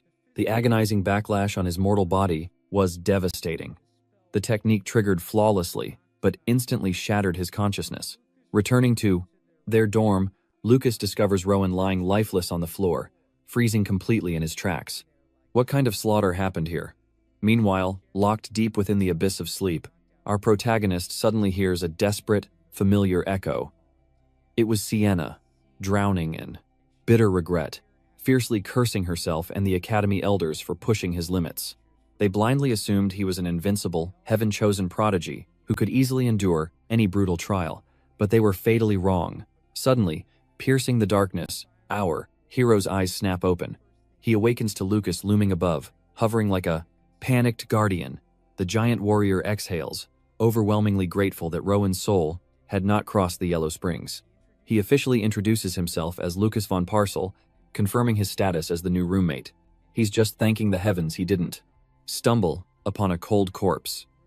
Finding your roommate dead is definitely not how one wishes to begin the cultivation semester. Rowan sits up, his mind completely reeling. Wait, my consciousness collapsed? Yes, incredibly, without causing permanent damage to his core. Yet, what baffles him entirely is why this titan is treating him like fragile glass right now. The truth? Lucas's father is none other than Oscar, the formidable vice captain who strictly commanded his son to guard Rowan's life. This giant is literally praying Rowan will report his good deeds back to his terrifying father. Judging by his laid-back aura, Rowan decides this guy is actually dependable. Plus, can we acknowledge this absolute unit? With a physique that screams veteran, senior, he's shockingly in the exact same year. He is 2 years older, however. But before you assume he's just a late-blooming cultivator, let me stop you. Right there. This slacker has completely failed the Academy's attendance trials twice. The absolute madman is a grandmaster of skipping lectures. He's profoundly allergic to actual studying. But we will uncover that later. Lucas questions if a magic backlash caused the blackout. A very fair guess, considering the dorm currently looks like a chaotic war zone. Rowan admits he was forging a fire technique, but his memories turn to complete ash after that. Lucas, walking the path of the blade, sighs in disappointment. Why isn't Rowan embracing his heaven-sent talent for the sword, especially since he's already mirroring his father's legendary martial footsteps? Meanwhile, Rowan is deeply analyzing Lucas. Despite this towering guy being 2 years older, his spiritual energy is terrifyingly dense, and his martial physique is forged like pure steel. Our protagonist is deeply awed by this hidden strength, yet a bitter shadow of insecurity creeps in. He's falling behind. Despite barely waking from a near-death coma, Rowan tries forcing his broken body to the lectures, like a stubborn fool. However, Lucas easily corrupts him into skipping. Breathe some air. Recover your vitality, Rowan surrenders, but ruthlessly roasts him. This is exactly why you failed twice. You abandoned training for literally anything. The scene cuts to them, hunting for spiritual nourishment, with Lucas demanding Rowan consume everything to heal his core. But suddenly, Rowan's eyes narrow. A sinister, chilling energy signature pulses nearby. He whispers, "We We must investigate. Lucas agrees immediately. They venture toward an ancient mystic pavilion. Inside, Rowan senses spiritual energy pulsing from every relic. Meanwhile, Lucas is coughing, in the corner, choking on centuries of dust, practically allergic to the ancient atmosphere. Entire pavilion. Suddenly, a devastating truth strikes Rowan like lightning. He is utterly penniless, completely stripped of all spiritual wealth. He deeply regrets not saving coins from the mortal shelter. But Lucas, a true martial brother, offers to pay, treating it as his clan patriarch's divine mission anyway. This absolute legend is proving his loyalty. Our young master tests fate, cheekily asking Lucas to purchase the entire pavilion's inventory. Lucas reveals a tragic, pitiful handful of copper coins. It cannot buy a kingdom, but it should be enough for one artifact. Rowan hunts for a treasure matching his brother's humble budget. Peasant funds. Suddenly, a mysterious egg catches his gaze, inscribed with forbidden demonic arrays. It radiates an ominous, murky, spiritual aura that absolutely captivates his soul. Utterly fascinating. Even better, this relic costs practically nothing. The ancient shopkeeper approaches, warning him about the legendary Stone of Galatia, a mere decoration most mortals use as a fancy paperweight. The cultivation world believes it will never awaken. Just a useless piece of rock looking majestic on a scholar's shelf. Rowan demands to know its core. The elder is clueless. Ancient legends claim this stone seals a mythical demonic beast. The merchant acquired it, foolishly, dreaming of massive wealth. But no cultivator cared, since its life force remained dormant. Rowan wonders if shattering the array would unleash chaos. The elder strictly warns him to abandon that dream. Unlocking it requires an incredibly rare divine technique to crack its shell. But our hero is obsessed. This formation is Grandmaster tier, at least 12 times more intricate than a standard flame manipulation art. He asks his martial brother. Lucas merely shrugs, claiming it beats reading dusty old cultivation manuals. Plus, you could crush an enemy's skull with it in combat. Flawless warrior logic. Rowan secures the mysterious relic, stepping outside completely thrilled by his unawakened beast core. Twilight falls, yet Lucas wishes to conclude their epic, rebellious outing with glory. He proposes visiting the ultimate sanctuary in the entire realm, the Celestial Clock Tower. That structure is the absolute peak of divine architecture. Then there is the Supreme Governor, the continent's absolute highest sovereign authority. A monarch standing at the peak, gazing silently toward the towering structure from afar. Rowan internally calculates the brutal, heaven-defying path required to reach the realm of these immortal legends. But a fiery ambition burns fiercely within his eyes. He swears to ascend and conquer those heights. Rowan and Lucas linger at the realm's most sacred monument, waiting patiently until the golden sun vanishes and shadows devour the sky. Both disciples stand completely enchanted by this colossal watchtower piercing the heavens. You can witness its overwhelming majesty from anywhere, even from the sacred academy. A sudden burning curiosity grips our young cultivator's mind. He questions Lucas about the crimson hands on the dial and their hidden meaning. Lucas violently scratches his head, squinting intensely as he struggles to recall ancient lore. After desperately straining his limited martial intellect, he finally remembers a crucial detail. The crimson outer runes track the current era. Rowan sharpens his gaze, taking a closer look, realizing these formations belong to a lost ancient language. Then, Lucas completely surrenders, admitting he cannot read the dial. But waiting in the shadows, a deadly betrayal. Lucas lived here his whole mortal life, blind to its secrets. But Rowan utilizes his divine comprehension to decipher the array. Year 262. It aligns perfectly with the current heavenly era. Unlocking the celestial mechanism, he translates the remaining time dials. June 14th, 7:20 dusk. Year 262. He only needed a single breath to unravel this mystery.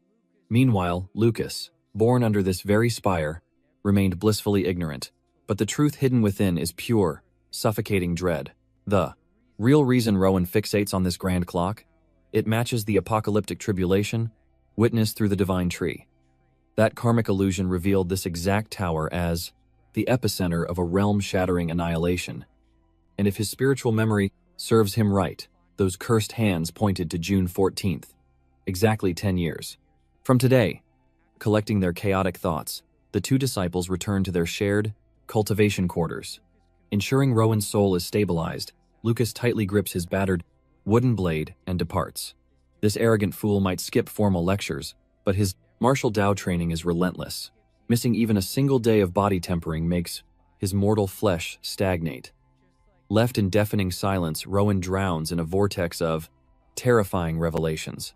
That world-ending premonition from the ancient roots is absolutely impossible to erase. The heavenly will whispers that this was no mere demonic illusion. It was a genuine karmic glimpse into a dark, destined massacre.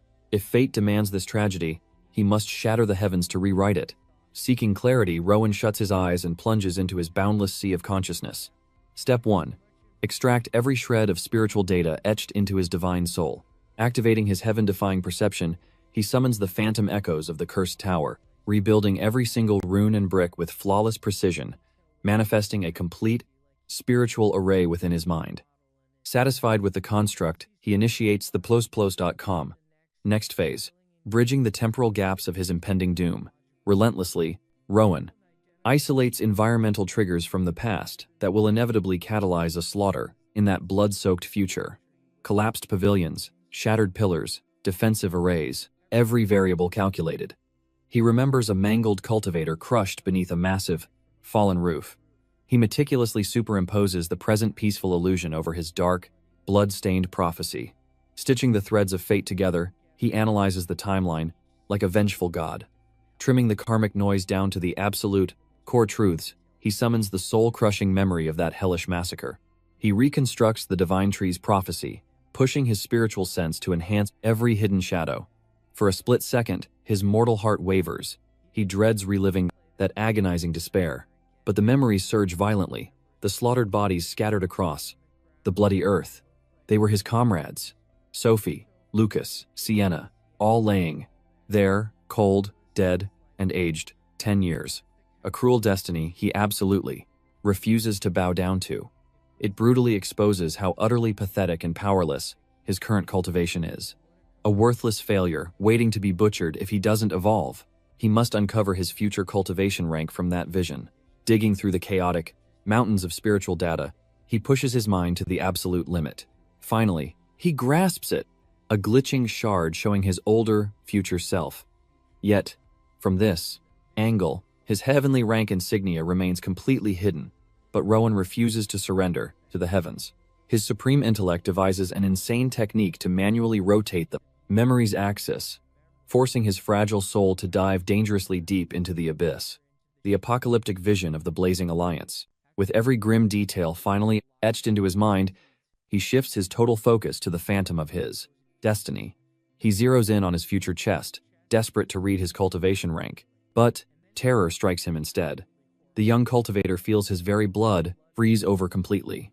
Through the haze, his future body isn't wearing a badge, but bears a devastating, brutalized slaughter mark.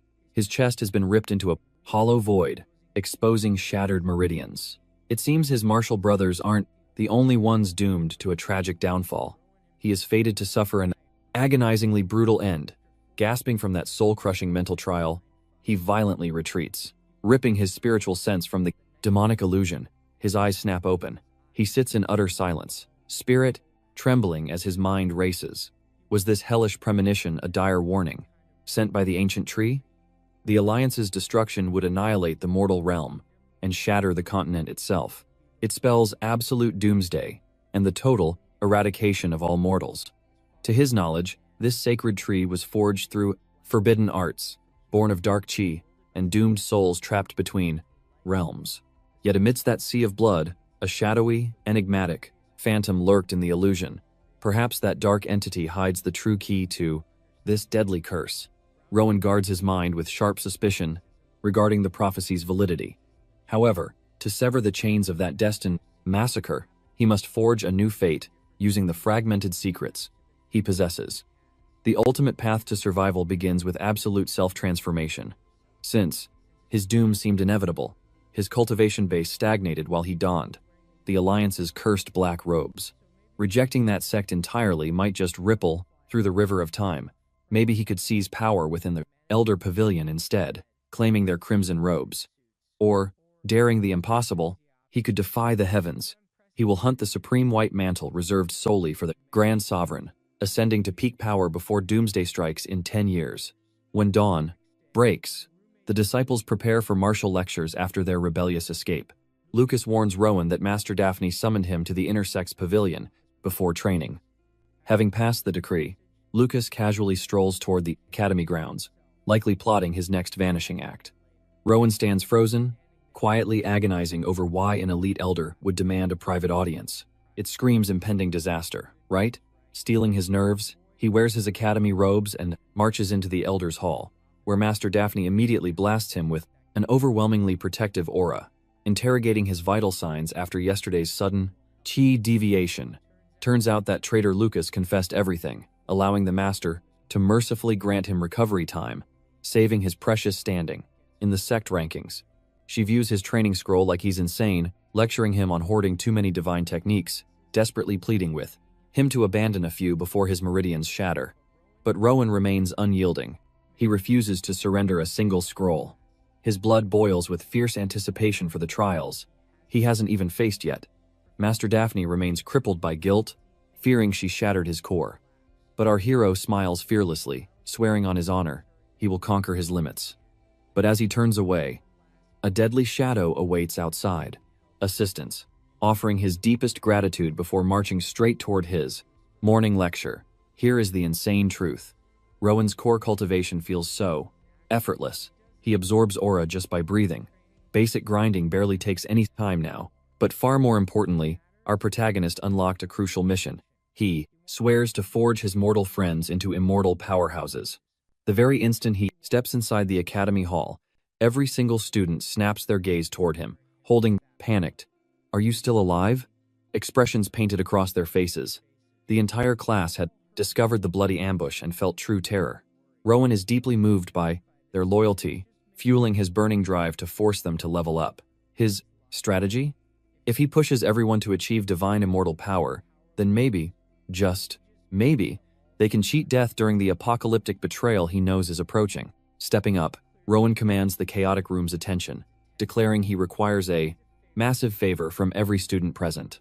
First, he singles out Isdor, Marissa, and all the spell scholars who would never wield a blade even facing certain death. The entire student body feels quietly overwhelmed that the Academy's rising legendary genius memorized every single one of their identities.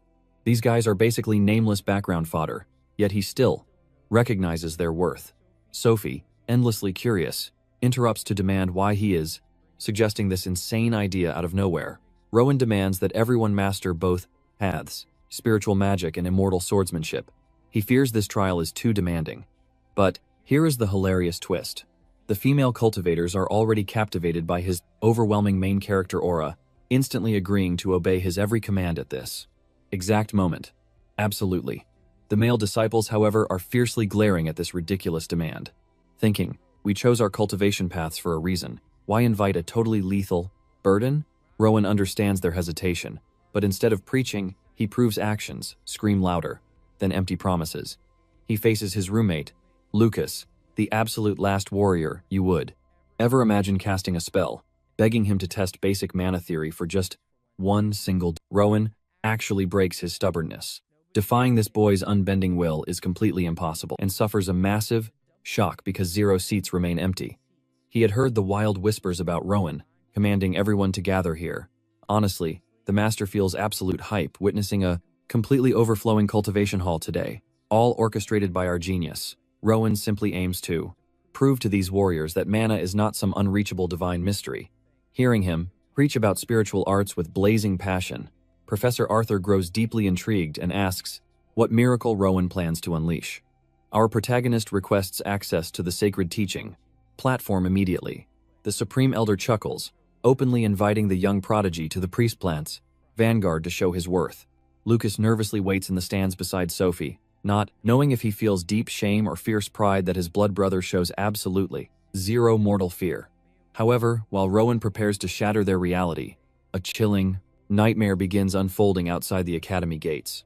A terrifying grandmaster from the Dark Union arrives to hunt down a first-year disciple at dawn. Professor Daphne instantly senses this dark invasion targets Rowan. Director Lazarus coldly admits, the prodigy is one target, but seizing this entire academy is technically a duty he couldn't escape anyway. Joining the two Union enforcers, the fierce Sienna runner arrived on her rare leave. Calling it rest was a complete joke, since Vice Captain Oscar forced a mission onto her. But the true twist of fate lay right here. Master Diego Sanchez completely abandoned his sacred sword pavilion, just to witness a mere magic lecture. Rumors claimed his peerless rookie blade stepped into the arcane arts today, and he needed to judge this awakening himself. Beside the Grandmaster stood the Academy Headmaster, shadowing them simply to monitor the vengeful schemes of Director Lazarus' company. Professor Daphne glared at this heavy gathering of Academy and Union Titans, then warned them against shattering her sacred classroom peace. Their only allowed purpose was to watch in utter silence. The instant she pushed the heavy lecture doors apart, a suffocating wave of blazing spiritual heat smashed right into her. A terrifying, pure blood-red flame hovered ominously, violently devouring the very life breath from the Taintial chamber. Yet completely ignoring this world-ending inferno, the young cultivator who fought it stood utterly unbothered. Rowan remained rooted, radiating an aura of enlightened wonder, truly reborn. Master Arthur hastily deployed a frantic defensive formation to shield the weaklings, while our arrogant prodigy effortlessly summoned a flawless orb of destruction. It defied logic. No matter a mortal's heavenly talent, this devastating inferno art was never meant for a mere fledgling like Rowan. This forbidden flame technique was completely beyond the initiate sect teachings.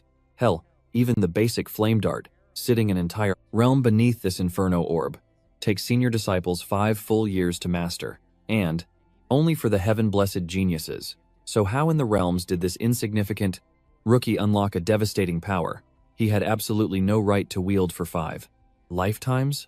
The entire inner court was so hypnotized by the blinding blaze that absolutely zero initiates sensed the overwhelming spiritual pressure of the Supreme Elders entering the hall. The headmaster gaped at the floating doom, trembling because he never witnessed magic pulse with such uncorrupted, divine essence. It felt like beholding the heavens themselves. Diego, a legendary blade master, sweated as he sensed the terrifyingly unnatural compression and eerie balance of this unearthly flame. Director Lazarus smirked, his dark revenge and betrayal finally taking root. True, a mere novice manipulating this realm of power was impossible. Yet the orb was supposed to be a fundamental art in the vast path of cultivation. Even so, seeing Rowan effortlessly suspend this miniature sun was sheer madness. The most chilling detail, the flames held a flawless, unwavering shape and terrifying heat without a tremble. Defying the heavens, this was no ordinary mortal fire. It was an entirely terrifying self helplessly, mesmerized by the hypnotic embers glowing within the crowded training pavilion. Suddenly, she broke the illusion, urgently reminding the elders of the boy's terrifying meridian collapse yesterday. Maybe someone must intervene and seal his dangerous aura. Yet, not a single master dared step forward. They were hopelessly ensnared by the divine phenomenon. Honestly, these fools didn't need to panic at all. Our protagonist wielded absolute godlike dominance. He channeled a flawless stream of spirit energy using a forbidden ancient breathing method. For Rowan, maintaining that delicate spiritual circulation meant everything. But lurking in the shadows, a lethal trap awaited. Happen. He refuses to let this flame become a heaven-shattering catastrophe if his spiritual energy wavers. But this is Rowan. That tragedy was never going to occur. While he casually controls what is literally a catastrophic orb of pure destruction, absolute defensive barrier, Professor Arthur instantly summoned to protect the disciples. Rowan can clearly sense a deep resonance between this protective formation and that chilling, endless void from the blood ritual. They share a visual essence, yet serve opposite purposes. His mind plunges into intrusive thoughts like, yo, what if I just completely hurled this apocalyptic flame directly at his shield? Demonic, intrusive thoughts strike hard. But instead of testing fate and incinerating his peers into ash, he praises the elder and casually asks the name of this supreme defensive art. The veteran master completely freezes because his soul is utterly shaken. Maintaining a technique this devastating requires god-tier concentration. Yet, this junior is casually chatting while holding absolute dominion over his spiritual power. The sheer arrogance of this boy. Before this madness spirals further, Arthur decides to extinguish this terrifying display. He instantly commands his glowing barrier to violently swallow and crush the inferno, and the suffocating pressure breaks, leaving the entire hall gasping for precious air. Staring at this teenage anomaly, Professor Arthur honestly cannot decide whether to ruthlessly punish this junior or praise him for defying every single magic rule ever recorded. Suddenly, Director Lazarus confidently strides onto the grand stage while slow clapping for the young monster. He answers Rowan's previous question, proudly, declaring that ultimate defense is Arthur's legendary technique, the Azure Flame Barrier. Hearing this, Rowan looks at his master and admits, that is an absolutely epic title. Arthur sighs, I did not name it, meaning another supreme master granted his art that legendary title. Elder demands the name of Rowan's terrifying display. Feigning innocence, Rowan shrugs, nah, bro, that was just a standard Tier 1 fireball. Nothing special.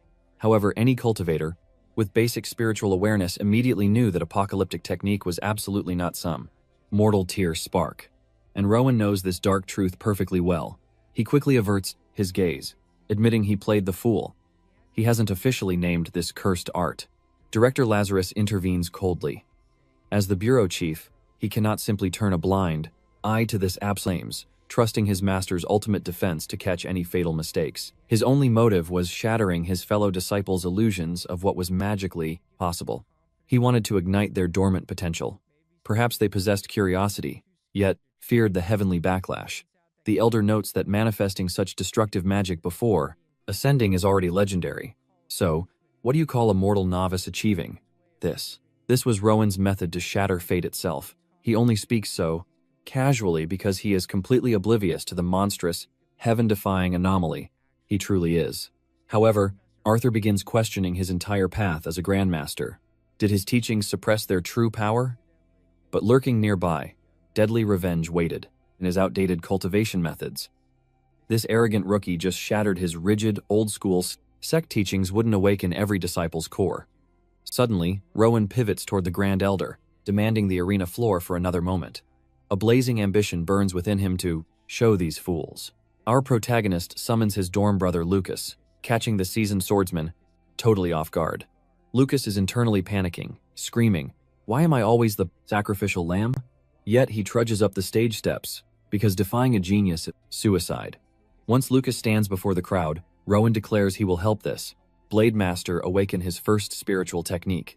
In Rowan's eyes, chi and sword aura are essentially the exact same spiritual energy. Lucas refines his mortal body with chi daily, so unlocking the mystic arts should be a total breeze, right? Here is the brutal truth. This repeater who failed the sect trials 3 times has never opened a cultivation manual before. How the hell can he manifest a spell? Rowan confidently suggests, beginning with a divine chant. Since Lucas lacks core spiritual training, a verbal chant should be way easier than mapping a complex Tao matrix or calculating internal meridians. So Rowan slowly begins reciting a blazing, epic verse in the ancient, immortal tongue. Lucas tries to mimic him, but completely butchers the sacred and bizarre syllables. Rowan tries his absolute hardest to stay patient and guide Lucas with maximum hype, but they instantly fail at the very first line. Our boy truly believed someone who failed the first year 3 times would have at least learned basic immortal tongue. But nope, he refuses to give up here. Robert translates the ancient chant to explain the epic power they are summoning. Starting to recite this rhythmic, poetic Tao verse, Lucas instantly recoils in massive cringe at the thought of shouting dramatic spells like some low-level delusionary fool. However, Robert pushes forward with the translation while observing the outer disciples. Sadly, the longer he explains, the more hopelessly confused the crowd becomes. Suddenly, our protagonist is struck by a crushing wave of despair. He assumed he could just storm the stage and share his legendary system knowledge. But no one understands his supreme vision. If they remain weaklings, how will they survive the catastrophic revenge coming in exactly 10 years? If they cannot level up fast, Robert has no idea what to do. He began with what he thought was the most basic immortal chant. A beginner spell even Lucas could easily master. Yet not only are the weaklings completely lost, but even the genius Sophie looks totally baffled, like Robert is speaking demonic tongues. Our prodigy instantly freezes in shock. Before his mind spirals into a dark panic, Elder Arthur swoops in to save face, praising Robert for a daring first attempt at instructing the Tao. That being said, he asks if Robert could reveal the cultivation matrix for this overpowered, modified incantation. This demand breaks Rowan out of his dark spiral. Using pure telekinesis, he forcefully grabs a chalk shard and begins carving the intricate array matrix across the plateau. Massive board. Everyone is absolutely mind-blown by his terrifyingly smooth execution. Like, this monster did not even use his physical hands. In seconds, he completely maps out the immortal blueprint. Arthur summons his spirit barrier, but this time it is guarding the elite on stage instead of the weak crowd. Grandmaster Lazarus and the Academy Elder study the glowing matrix with terrifying intensity.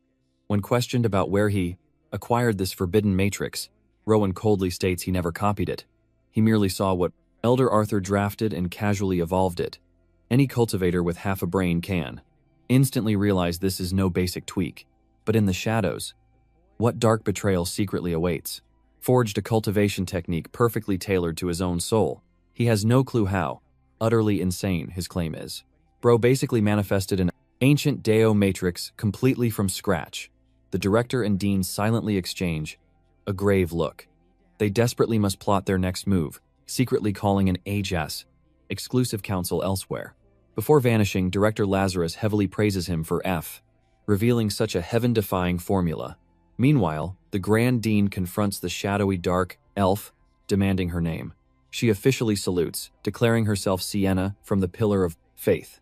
Then, out of nowhere, the Dean ruthlessly dumps the entirety of today's cultivation lecture onto her.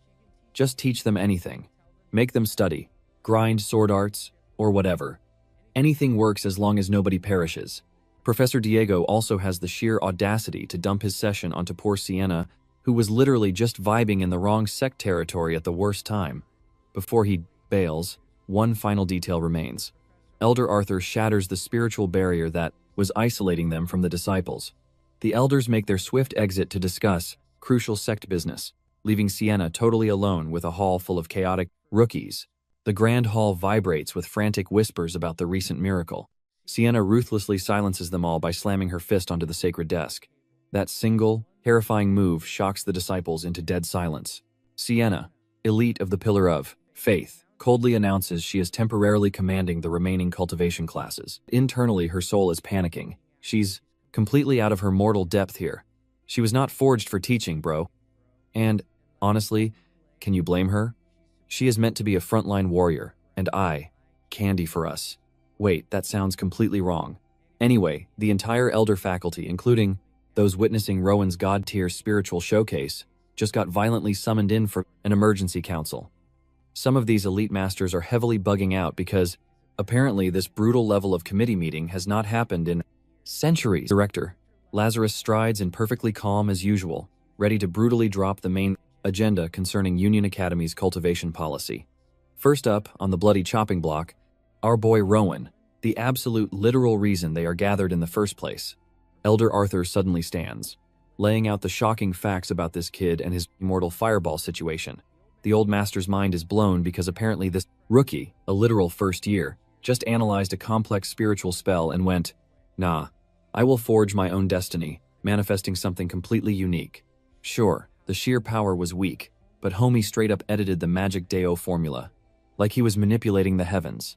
The ability to reconstruct spiritual spells this freely, that is some legendary, never-before-seen talent. Obviously, some of the other jealous elders are side-eyeing this entire miracle, being incredibly skeptical and whatnot. But what can they even say when the Grand Dean of Magic has already verified everything? Director Lazarus boldly promises to throw the sect's resources at analyzing this anomaly further. Basically, they must reluctantly accept that this kid uncovered an immortal path, but lurking nearby, a deadly betrayal awaits.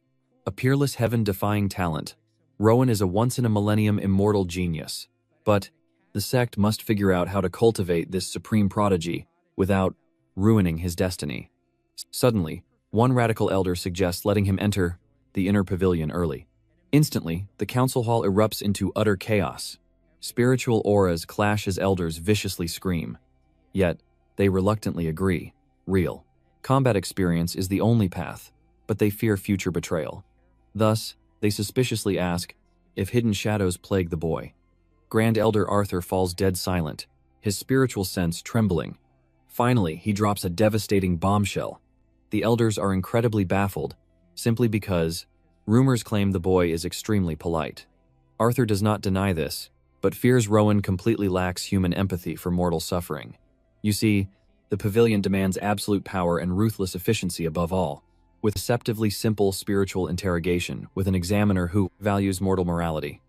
We are talking about a boy who manifests new, immortal arts effortlessly. As the elders bicker endlessly, Sect Master Lazarus commands they summon the boy for a spiritual trial. Nobody dares to defy the absolute decree. Moments later, Rowan is nervously escorted into the grand hall, sitting before the imposing stone table, his aura trembling with sheer anxiety. Elder Daphne gently softens her spiritual pressure, asking what he is experiencing. Lucas never fully embraced the spiritual arts simply because his Tao heart lacks interest. Or perhaps his sword path cultivation began too early, entirely sealing his meridians to other divine arts. Did Rowan accidentally pressure his brother into a cursed path without considering his mortal spiritual foundation? Vengeful regret violently tears at his soul. But he secretly fears Lucas and his mortal peers are plagued by a terminal soul-crippling disease. This peerless monster genuinely believes his completely ordinary fellow disciples suffer some tragic affliction simply because their spiritual roots are average. Like, bro, are you serious? Arthur hastily calms his turbulent aura. No hidden curses exist. Hearing the ancient elder's vow helps the immortal relax. But seeing Rowan vulnerable, Rowan countered that mastering spiritual magic wasn't his sole ambition. He simply hungered to ascend the immortal ranks alongside his newfound allies, so they could conquer the outer sect trials together. Hearing such pure, uncorrupted devotion, the master's deep-seated paranoia and lingering suspicions instantly vanished. Fears of his dark, vengeful nature dissolved. The nation had concluded perfectly, allowing his tense aura to settle. His very masters aggressively drafted a revolutionary cultivation doctrine for the outer disciples. They swore the Heavenly Union sect was destined to forge a radically unyielding path. Imagine possessing such monstrous talent that you single-handedly shattered the Academy's ancient traditions. The entire council sacrificed their nightly meditation to forge this new destiny. By dawn, they enforced this brutal paradigm shift instantly. No warnings, no delays, just absolute transformation beneath the rising sun. Beyond that, fierce trial, Rowan, Sophie, and Lucas were ordered to cultivate in isolation, locked in endless combat. Lucas was absolutely pumped. He craved to test his rival's awakening limits. Sophie burned with fiery passion, realizing this was her golden chance to prove her deadly blade arts. Lucas instantly provoked Rowan into a totally ruthless duel.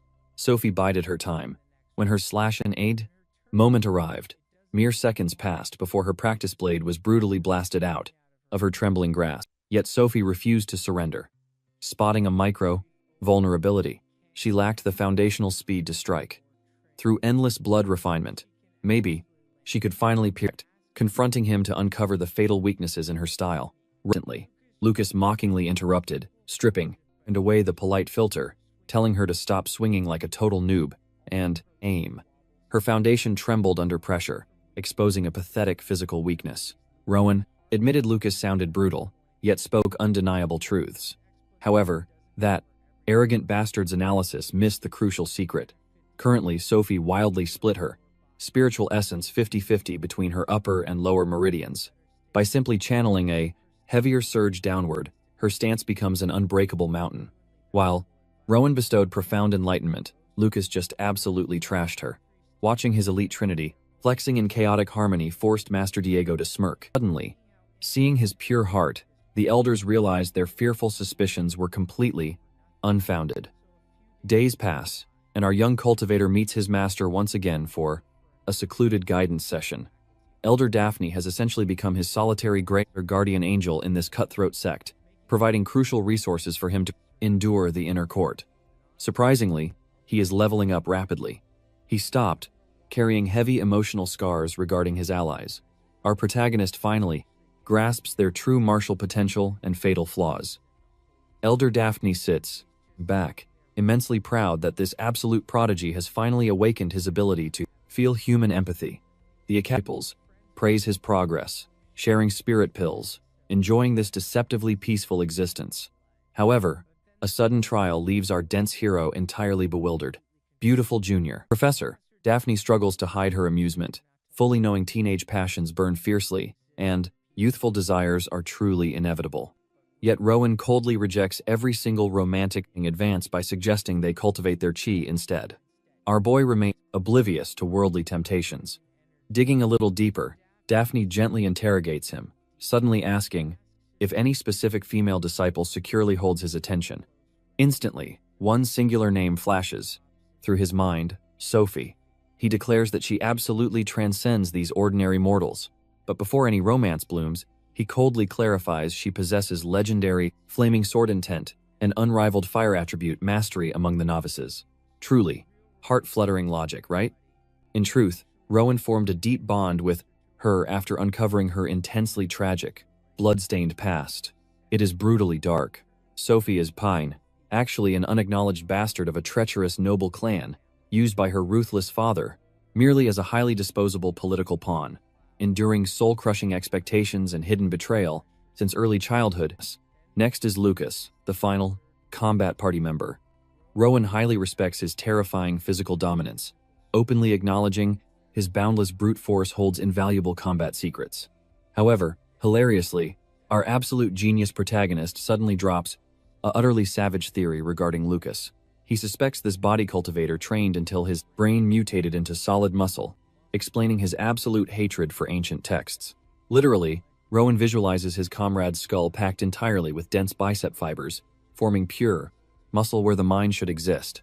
It is brutally insulting, yet accurate.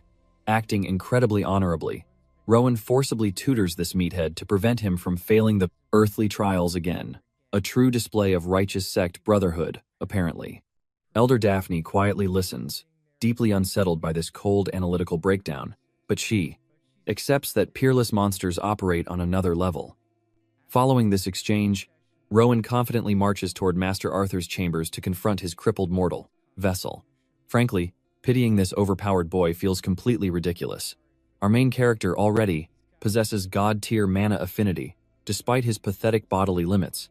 Yet Rowan remains relentless, forcefully demanding a miraculous breakthrough to harness apocalyptic spells, driven by his dark thirst for revenge. Arthur reveals the grim reality, suggesting mythical artifacts to amplify divine mana. These legendary relics sound highly promising, but acquiring them requires walking into an absolute death trap. Little did they know, a devastating betrayal awaited them. The spiritual artifacts traded today are absolute garbage. Flimsy, single-use mortal trash, entirely useless for the legendary cultivation path Rowan desperately seeks to awaken. The only alternative? Divine elixirs. These supreme pills restore spiritual essence, cure fatal impurities, forcefully expand your mana core, and elevate your entire mortal vessel. Forged in countless forms, they remain devastatingly rare. And even if our fallen genius miraculously obtained one, his cursed meridian network might just violently reject it. But youth is a weapon, and yielding is forbidden. Suddenly, Master Arthur makes an unthinkable sacrifice. He shatters his own pendant, presenting its treasure. Overwhelmed, Rowan hesitates to steal his master's lifeline, but the old sage calmly insists his own martial journey has ended. Absolute immortality. But then snap. The cruel hand of fate strikes, dragging his consciousness back to the mortal realm. He sits there, utterly unchanged. One look at the boy's devastated hollow eyes reveals the horrifying truth. The legendary grade pill was utterly devoured by his cursed void. Arthur never expected instant ascension, but witnessing zero spiritual resonance is undeniably soul-crushing. Yet, our young master's eyes harden. He anticipated this bitter betrayal from his own flesh. Rather than weeping over a broken cultivation vessel, he forms a terrifying resolve. A brand new path. He will completely shatter and rebuild the system. By deconstructing ancient formations and mastering raw elemental control, he'll forge a supreme martial art tailored entirely to his curse. If the heavens betray your destiny, exact your revenge and rewrite reality. That is true sovereign mentality. Now, he fiercely hones a single blade, abandoning pathetic dead rate. Today is the ultimate reckoning, the grand spiritual trial for the initiates. Rowan stands flawlessly before the Grand Elders, Master Arthur and Director Lazarus. Without warning, twin spheres of blazing purgatory erupt from his palms. No chanting, no hand seals, absolute energy. Then, Rowan viciously scales the intensity. He forces the inferno to explode, consuming the very air. Even as veterans, Witnessing a mortal command raw essence so violently is profoundly terrifying. His unmatched talent could soon fuse forbidden elemental arts. Yet, despite the Elder's breath of the immortal union, Arthur sternly shatters his doubt. Boy, casting void arts without incantations elevates you to a 4th-tier grand sorcerer. You are indisputably an elite realm cultivator. Let no one... As a reward, the forbidden gates of the ancient sect library are his to claim. But his broken constitution, a terrifying secret awakens. Clasping hands, they chant an eerie, ancient sealing incantation, in flawless unison. Meanwhile, totally oblivious to their schemes. A whole massive bombshell. Effective immediately, the Academy bans teaching Rowan any mana-infused footwork, martial arts, or lethal blade techniques. The room erupts. Everyone is desperately questioning this shocking, sudden mandate against him. Diego demands that Rowan must cultivate his magic core exclusively. It is his ultimate path to supremacy. Arthur understands perfectly. This kid possesses a monstrous talent you crave to hoard. Greedily, yet releasing him to his destiny is Diego's only honorable choice, however agonizing. His raw, explosive, destructive force is slightly lacking, but his cultivation will naturally skyrocket as they analyze his terrifying power. Levels. Daphne faces the dean, demanding to know Rowan's true magical realm. After a heavy nothing left for me to teach that monster, the faculty gasped. To enrage his jealous rivals further, his legendary glow-up hit like a meteor strike, leaving all the Academy girls completely feral. For this overpowered golden boy, dude could snatch anyone's fiancée without flexing a single muscle, so destiny deliberately nerfed him by making him obsessed only with forbidden texts. Otherwise, this would devolve into a chaotic harem war instantly. Professor Arthur yanks Rowan into the shadows to reveal their peerless Academy genius is their absolute best champion. Rowan blinks. Wait, what tournament? Despite cultivating here for 3 years, he discovers this. Now, it has violently resurrected. And the catalyst? It is entirely Rowan's fault. The dean drops this truth bomb, leaving his terrifying reputation has finally pierced Schwarren, the sovereign empire and stronghold of the supreme magic tower, the ultimate peak of all wizardry. Its sinister master is a ruthless duke, reigning in absolute isolation. Professor Arthur once actually cultivated there into an elite third-circle mage. Knowing their treacherous nature, a fatal trap awaits. These scholars operate purely on dangerous curiosity. While everyone else hypes up his legendary title, Rowan keeps his power hidden. This entire spectacle is a masked trial to test his cultivation foundation. The Schwarren faction plans to crush our golden boy in a ruthless spell duel. Rowan could easily walk away, but that epic grand prize makes stepping down completely impossible now. The Union is offering a transcendent divine elixir. Despite last year's bitter betrayal, when that useless white pill completely failed him, the desperate hope of securing this heavenly medicine is dangerously tempting. But wait, what if those Schwarren snakes already discovered his broken mana meridians? The dean swears his secret remains safe. This war involves decoding ancient Tao runes, and that pill belongs to whoever proves ultimate mastery. Basically, Rowan can snatch a heavenly elixir just by destroying their flawed refuse. Soon, the battlefield opens. A rival named Bert drops his hood, smugly mocking our master as his former senior. Honestly, flexing with a basic name like Bert is hilarious. Meanwhile, Rowan coldly analyzes his words intentionally deployed 3 senior cultivators to gang up. These arrogant elites never change, dramatically fakes absolute disbelief, scoffing at a single teenage challenger. Give me a break, while the elders trade fake smiles, so he returns an icy, confident smirk. The rival completely panics, overwhelmed by Rowan's main character aura, and cowardly breaks eye contact. After a fake handshake, the scholarly war prepares to launch in the grand arena. Hours later, eager disciples completely flood the massive stadium. He desperately begs them to chill, yelling this is a theory battle, not a bloody execution. But the girls fiercely disagree. Psychological warfare is fatal. What if Senior Rowan suffers internal damage from vicious insults? This logic is pure comedy. Lucas sits, paralyzed that these juniors recognize. Sophie sits nearby. They both arrive to witness their comrade completely obliterate the Blaze enemy using supreme intellect. Professor Daphne strides forward, commanding the massive crowd. She ignites the official scholarly war, prompting the fangirls to hoist a ridiculously massive war banner praising Rowan's glory. It is beautifully unhinged for a serious academic trial, looking like a martial arts tournament rather than a strict intellectual gathering. Finally, our awakened hero Rowan steps onto the stage, shadowed by Schwaren's 3 assassins. Professor Daphne reveals the rules. Each challenger takes turns drawing arrays and answering questions. But suddenly, a terrifying trap activates. What? Round 1 begins. Schwaren's Ali Marco faces our protagonist, Rowan, in a fateful clash. He selected an art etched deeply into his very soul, a divine path he had, obsessively cultivated for endless days. Telekinesis would ignite this. Opening duel. His unexpected declaration utterly stunned the arrogant scholars, since prestigious immortal debates typically begin by unleashing overwhelmingly destructive arts. Mages usually flaunt their sect's supreme techniques to assert dominance. Yet, Rowan boldly proposed the absolute lowest mortal tier technique, a skill raw disciples grasp instantly. Several Schwarn elders immediately scoffed, assuming it was absolute. They traded baffled glares, suspecting the terrifying legends surrounding him were pure delusion. Meanwhile, Arthur and director Lazarus sat absolutely still, hiding smirks like dragons watching foolish prey. Ali Marco arrogantly approached the stage, claiming such a pathetic subject was utter trash, insulting their sacred arena. Rowan fired back sharply. Are you disrespecting Schwarn's legacy? He declared that even seemingly useless, mental manipulation holds infinite profound truths. However, Ali completely dismissed him, whining that studying peasant magic would violently drain their precious lifespan.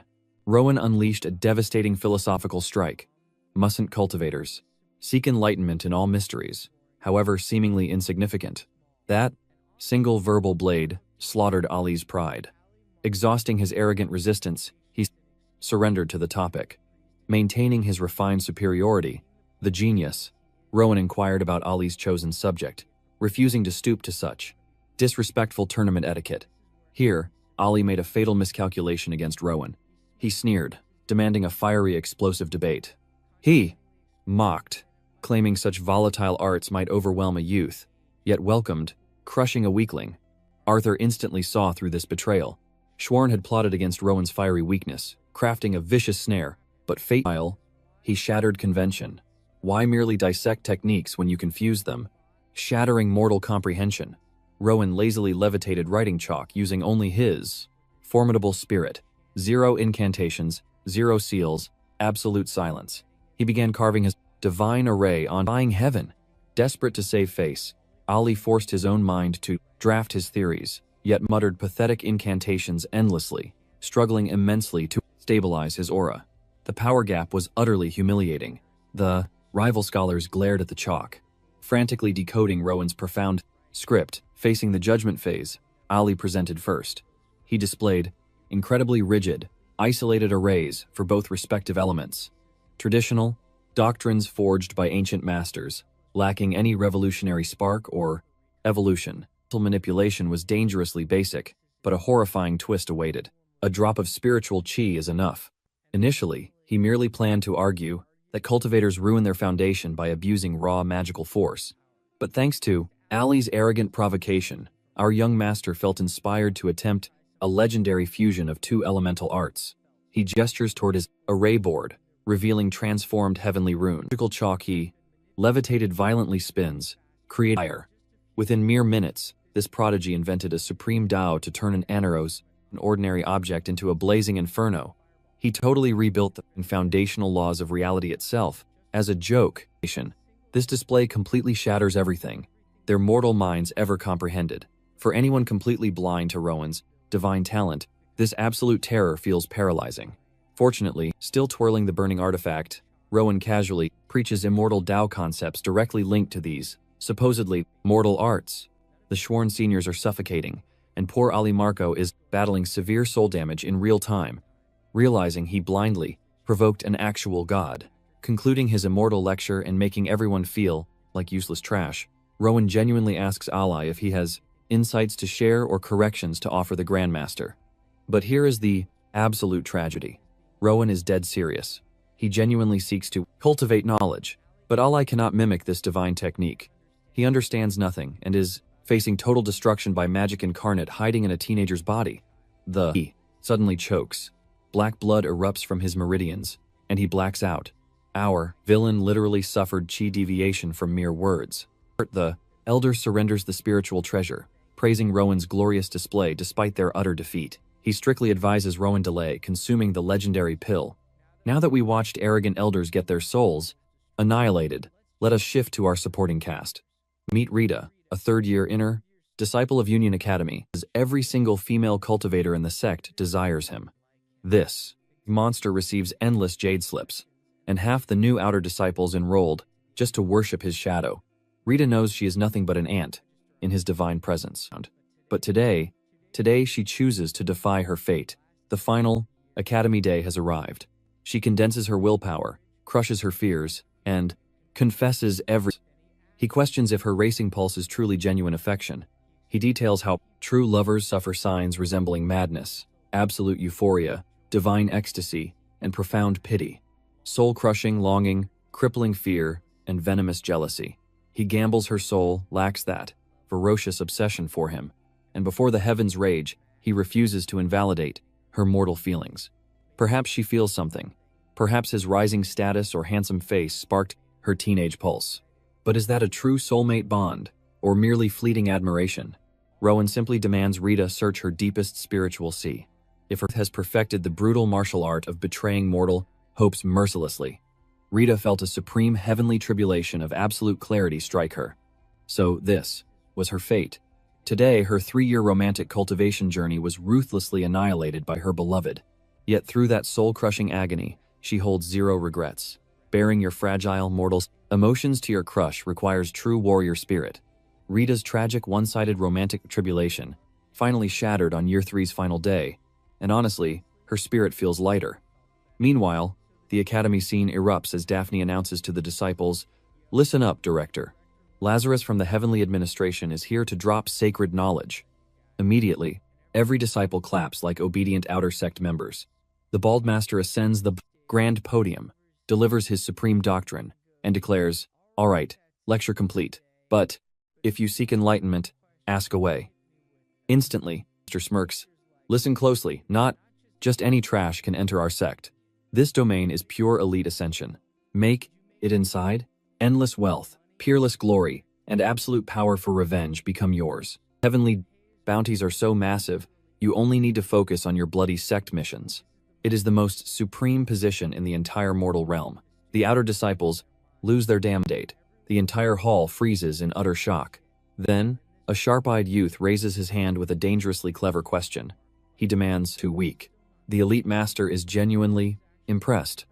This junior actually considered the brutal path after ascension, and, he smirks, ignites the youth's fighting spirit, ready to grind his cultivation to the absolute bleeding edge.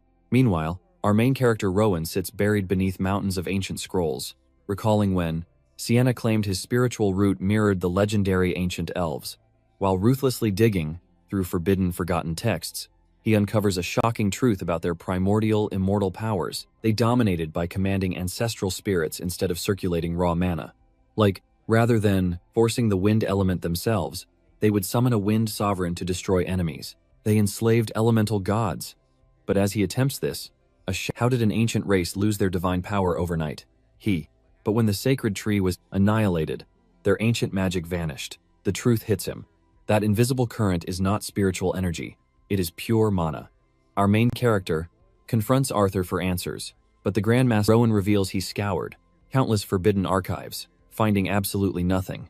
The veteran cultivator sighs, explaining that once the Grave Syndicate harnessed the dark arts, they instantly became the Alliance's ultimate target. Panic flashes in Rowan's eyes as he admits he only witnessed Rita's secret technique. It resembled an ancient runic dialect, but he cannot confirm its true nature. Arthur's realization strikes Rowan hard. Damn, that actually makes perfect. If pure mana brings life to all creation, dark mana rots the very foundation of existence itself. Arthur explains the abyssal realm is entirely constructed from this foul energy. Demons drain it to fuel their demonic cores, and those Grave Syndicate scumbags are wielding that exact same hellish power. The Elder warns Rowan that he has sensed tainted mana clouding his aura. Jaw drops. So, what is the ultimate endgame for these heretic cultivators? Anyway, the Master stares into the void. Total worldly annihilation. Because clearly, that is Villain Playbook 101. Several intense months pass. They tease We already know you are overwhelmingly stronger than literally anyone else. Here. Entering his sacred quarters, he realizes his cultivation journey rushed by, like fate itself, accelerated his destiny. Resting inside a mysterious chest sits a glowing crimson potion, the legendary elixir meant for his pre-graduation awakening. Meanwhile, his loyal friends Lucas and Sophie nervously discuss how their elite clan members are arriving for the grand ascension ceremony. Lucas groans, certain his clan leader father will completely humiliate him with an overly dramatic speech today. Meanwhile, Sophie is absolutely stressing over perfection, terrified of disgracing her prestigious family before the entire set. Yet, he immediately crushes that depressing vulnerability, realizing these two bickering idiots are his true family. Instantly, an ancient power stirs within. His spiritual eyes snap open. The invisible spiritual energy flows like roaring rivers, a legendary visual awakening. Then, his gaze falls upon the mysterious, thanks to the elixir. He finally perceives the intricate, divine arrays hidden within the energy flow. At this moment, he knows he can shatter the ancient seal himself. He is finally going to EPT-99, unveil this beast's true immortal lineage. After years of agonizing anticipation, he manifests a supreme summoning array. His eyes widening, heaven-shaking wave of spiritual energy. He stands paralyzed, watching this legendary lifeform break free, praying to the heavens. Please do not be useless. Please be a divine beast. And our hero squints at the anomaly. Brother, is this a mere owl? Instantly, the beast takes severe offense. It puffs its feathers with immortal pride, demanding respect. He sits there, analyzing if this is an extinct divine bloodline. But oh, and terrifyingly, the exact second this beast was born, it instantly devoured all spiritual energy in the realm. So, what name does our peerless cultivator give this apocalyptic, world-ending demon? Owl. Seriously, just that. Just owl. The ancient ancestors weep. Meanwhile, in the Grand Academy halls, Lord Oscar, then, he senses immense tension. The Grand Elders are aggressively huddled together, bickering fiercely. A senior enchantress screams about how she has nurtured Rowan like her own flesh for the past 5 years, claiming an unbreakable karmic bond. Meanwhile, an arrogant archmage ruthlessly interrupts, boasting that Rowan will completely revolutionize immortal arts. They plan to forge heaven-defying cultivation techniques together right after Ascension. Oscar just stands there, completely baffled by this chaotic war. Wait a second. Are these Supreme Elders actually waging war to claim this teenager? Just when scene cuts to the glorious graduation ritual commencing, they summon Rowan to the central altar. He steps forward, with an absolutely dominant, fearless smirk. Wait, did he conquer the heavenly rankings just through pure charisma? Which supreme noble bloodline is secretly protecting him? Then, Rowan seizes the artifact, preparing to absolutely shatter their arrogant illusions. He brutally exposes his dark origins, how he scavenged in the unforgiving shadows. After that, he entered the academy, mastered immortal arts, forged true bonds, and vowed his ultimate destiny was defending the innocent. He delivers a deeply moving speech, honoring everyone who forged him into the firmament. Righteous cultivator he is today. His peers are absolutely weeping in awe. Masters nod like proud ancestors, thinking, yes, that is our absolute prodigy. Right there. Loyal brother asks if he is braving the union trials after graduation. Ronan smirks. Lucas warns his treacherous father seeks him, but then Ronan catches Sophie looking utterly devastated. She admits her terror after completely ruining her public address before the massive crowd earlier, spiraling into despair. Ronan, being the ultimate steadfast protector, grips her shoulder and firmly vows, "Fear not, we will conquer the union together and prove your hidden true power." She is deeply blushing and nodding, her fighting spirit reignited. Ronan confidently approaches the registry, declaring himself a proud academy graduate. Instantly, arrogant seniors glare at him. Wait, is not the minimum rank age strictly 15? How young is this arrogant brat? The proctor scans his aura and gasps, "Good heavens, you are the Supreme Academy prodigy," and quickly validates his entry, handing over the dangerous trial token. The shocked competitors in Pelf. Ronan regroups with Lucas and Sophie, outlining their, and we will reunite victorious. Their blood boils as the announcer roars. Next challenger, from the academy, Supreme Prodigy Ronan. Our hero steps into the arena when suddenly a colossal titan materializes. its eyes glowing with unnatural sabotage, charging straight at him, like an assassin seeking bloody revenge. Here is his absolute god-tier move. He analyzed the Titan's core matrix in mere fractions of a single second.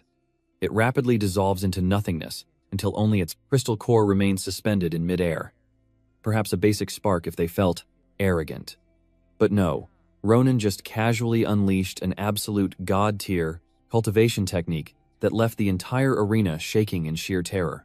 Lucas charges forward, crushing him in a wildly victorious, bone-rattling bear hug. His souls are entirely shattered.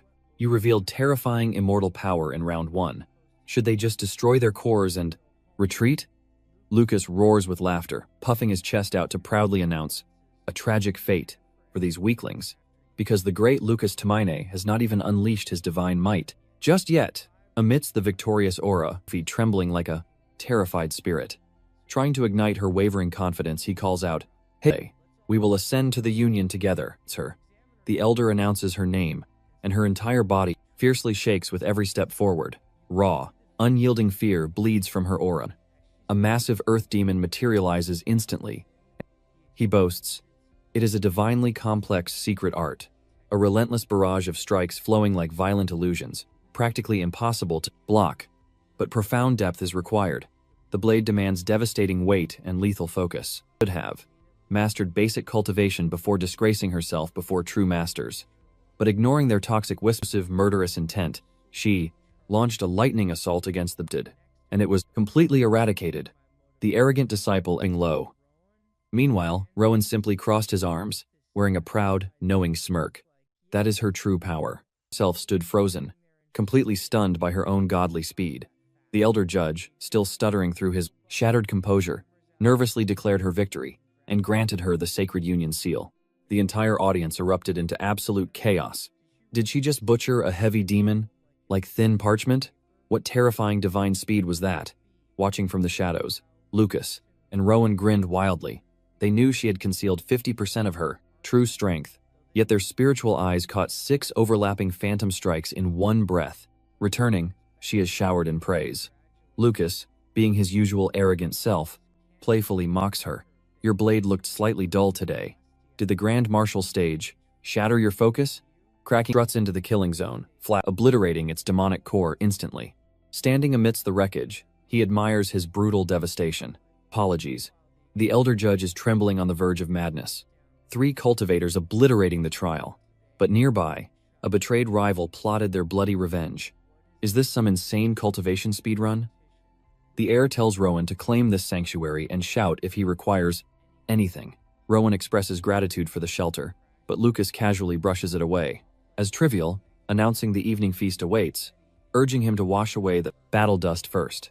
At the banquet, there are spirit roots, just roots. Lucas instantly complains about this peasant meal and suffers a swift strike for his disrespect. Rowan simply observes, thinking, heavens. Oscar shifts his gaze toward Rowan, questioning the spiritual artifacts. The tension shifts, expecting such an overwhelming, monstrous spiritual power during a mere sect entrance exams. 2 sect elders observe the arena, bitterly complaining about the absurd survival rate of this generation, forcing them to drag out the bloody tournament. Meanwhile, Rowan silently blesses his fate for avoiding a brutal clash against Lucas or so. Pupils shrink as a recognizable face emerges. The rival struts toward Rowan, scoffing. Have our fated paths crossed? Rowan casually elite. Trash remembers nothing. They take their stances in the arena as the elder signals the death match. The blood mortal aura, he viciously dominates the 23-6 Dond, rival's weapon. The elder demands, "Do you wish to proceed?" The elite refuses to accept a mere rookie, is humiliating him. His pride shatters, so he barks in desperation. "I require no steel to crush an insolent whelp." Anger and cold dread instantly grips the rivals. Brutally struck down by his own steel, Rowan coldly standing victorious beside his body. As the broken senior collapses into the dust, completely annihilated both in soul and physical form, the sect elder questions, reality, sweating, what terrifying monster is this? Disciple? He nervously crowns Rowan the victor, ordering him to prepare for the ultimate slaughter. Rowan, still masking his newfound monstrous power from the crowd, simply. Several days pass. Rowan reads his sect mandate, the day of the final ascension trial. Equipping himself, he ponders how endless cultivation brought him here. But he must drastically evolve his Mortal Kombat style. He always relied on counter-strikes. Reflecting on his bloody path, he must forge absolute new cultivation arts and stop trusting blind instinct. Beast. Suddenly, the mysterious owl dives down, appearing from the shadows. Rowan exhales, thrilled that his elusive winged companion has finally returned to his side. A fierce, unspoken bond immediately crackles between the two comrades. As Rowan grins, celebrating my victory, ever since breaking its core. Whenever it fades, zero spiritual energy or life force remains. It leaves no trace. It slips into a hidden void realm before casually returning. He drops his guard to greet his loyal ally, but, in a blink, the owl completely evaporates. Rowan freezes, bewildered. Sophie approaches with fierce urgency. The inner court trials begin now. We cannot waste another second. At the Grand Union Pavilion, tense cultivators await their cruel fate in grim silence. Sophie whispers darkly, "Only 50 initiates survived the culling." She offers a grateful smile, adding, "Our faction survived purely because of your strength." He smirks, rejecting the praise entirely. "You survived because you awakened your own power. You only shake with fear when facing authority. Is legendary Deputy Oscar intimidating your fragile immortal soul?" Suddenly, a senior Lucas snaps, throwing him into a chokehold. "Are you implying my soul is corrupt?" Their playful brawl. Has a traitor ambushed him? He wonders if the elders abandoned the test. Suddenly, an ethereal voice echoes from the darkness, beckoning him forward. Goddess, her piercing eyes sealed shut, radiating absolute mystical dominance. This bizarre, dangerous scenario completely shatters his as a serene elven queen pouring tea. But a blood-stained blade rests hidden underneath, like a boring mortal tea party. This peaceful aura betrays his dark expectations entirely. His mortal instincts scream danger because her terrifying spiritual aura is absolutely suffocating. It feels exact. He violently snaps his internal panic and nods, praising its pure spiritual energy. It tastes as if harvested at dawn. Then Robert falls completely silent, absolutely stunned to his core, because truthfully, he never pondered his tragic fate like that. His soul survived purely through his loyal comrades. He ignored the dark isolation, but she presses on. Despite suffering alone, you evolved, and became a formidable warrior. Damn, this pierces his soul. Arrogant man. This marks the first time anyone truly witnessed his soul, actually recognized his brutal, isolated cultivation. He desperately wipes them, utterly baffled, thinking, why am I weeping like this? Is her suffocating spiritual pressure manipulating me? Finally, connects in his mind. She sees beyond his bloody past. She perceives his present, too. This supreme being knows everything. He nervously remembers that apocalyptic vision he witnessed earlier and violently dreads if she foresaw that bloody destiny too. Finally, gathering immense resolve, he asks, that terrifying illusion I witnessed, was that my inevitable doom? He feels everything relies purely on his own, unyielding will. He commands his own cultivation and the destiny he forges. Following morning, at Oscar's grand estate, a bizarre feast awaited. Naturally, it was made entirely of carrots. The man was utterly obsessed. He claimed he infused his very soul into cooking, so they must celebrate their triumph. Turned frosty, declaring it meant absolutely nothing, since the bridge between father and son had burned to ash ages ago. He was finally separating his deep-rooted trauma from his path to true power. The scene violently overwhelming respect proved his cultivation rank had truly elevated. Striding into the unknown, anxiety gnawed at his soul. What brutal trial awaited? Crossing the threshold, their jaws dropped in pure shock. Lucas seized a massive greatsword, radiating pure battle intent, while Sophie carefully calculated her optimal arsenal. Shifted his intense focus to Lucas. He barked in order to unleash his aura and strike. Lucas cleaved the air, instantly calculating the blade's fatal flaws. With heavier mass and a bloodthirsty edge, its destructive force would multiply. He executed a flurry of lightning-fast slashes, while the master analyzed her every movement. She could even process this revelation. The stubborn dwarf overrode her choice completely. By his tyrannical decree, he was forging a legendary sword and shield duel set just for her. A terrifying, ancient demonic aura suddenly engulfed the entire room. A mage-blacksmith combo? Pathetic synergy, but whatever. He keeps it professional, promising Rowan he will try his absolute best to forge something remotely decent for this kid. But Rowan suddenly cuts him off. Actually, I have a rather twisted request. The young cultivator explains he has zero interest in ordinary mortal blades. No, he commands telekinetic floating sword shards. For a second, Ulrich thinks he is insane. To prove he is not bluffing, Rowan summons a radiant azure fragment, hovering beside him like a loyal spirit. Rowan's eyes blaze with vicious ambition, his mind already picturing the absolute slaughter he could unleash with 12 hovering swords. Hearing that, Rowan smirks, pausing for a second before scoffing. A 4th-tier mage is all we need? Well, I can easily do that. Now, chaotic. Rowan enters a deep cultivation state. He begins the ritual, and a breathtaking azure mana domain violently erupts around the levitating demonic shard. His fingers perform a dizzying martial seal dance, weaving these raw spiritual energy streams directly into the ancient cursed metal. But deep within the spiritual void, Rowan recalls the sacred cultivation techniques Pauline passed down to him. He carefully starts to sever and realign these spiritual strands, but screw the limits and unleashes his full, immortal aura, creating a catastrophic vortex of spiritual energy that explodes outward. These newly forged divine blades slice the air with absolute grace before descending flawlessly into the master blacksmith. He inspects the heavenly shards repeatedly. Identical shape, identical weight, identical spirit energy signatures. Literally everything is absolutely immaculate. Orientation. Instructor Baldi lectures on the eternal rules of the Union's 7 sacred divisions, explaining the talent-based cultivation sorting process. He commands them to endure. They must swallow the humiliation, enforce heaven's peace, and cleanse this rotten realm entirely. Time skips to the grand induction blood immediately. Boils, desperate to unleash their hidden devastation. He signals Lucas to depart immediately, but his sworn brother looks completely devastated, trapped forever under his own father's oppressive shadow. They arrive at the majestic Creed Pavilion, where elite disciples are already engaged in brutal blood-pumping combat. Spiritual swords clash endlessly everywhere today. Sharp gaze locks onto an It belongs to Adoran, the formidable division commander and a supreme sword master. An absolute shock. This violates every known rule of the sect, but Adoran's word is absolute. Fiercely determined to prove his own supreme might after 5 long years, he fearlessly accepts the deathmatch. Rowan's arrogant yet unyielding. Instantly, 12 magnificent, mana-drenched blades manifest from the void, weaving a deadly defensive halo around his body, so they take their stances across the arena. Rowan summons his spiritual flying blades, while Oscar hefts his massive broadsword. Suddenly, Oscar explodes with a terrifying blood-red chi aura, growling at Rowan. "Do not dare insult my ancestral bloodline's martial arts with your pathetic, unrefined mimicry."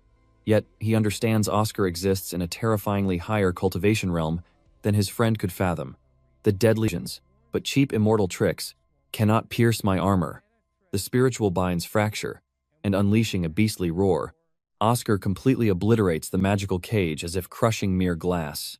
Repelled by all 12 flying daggers perfectly woven together, the Elder abandons all mercy, unleashing an apocalyptic barrage of synchronization. The true horror? He has completely run out of space to retreat. High-ranking elders and clan members could not resist violently mocking his ruined dignity.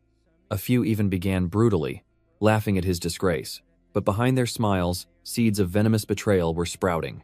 And then Eden approaches, warning our hero of impending. Witness the bloody aftermath, and ring that cursed bell.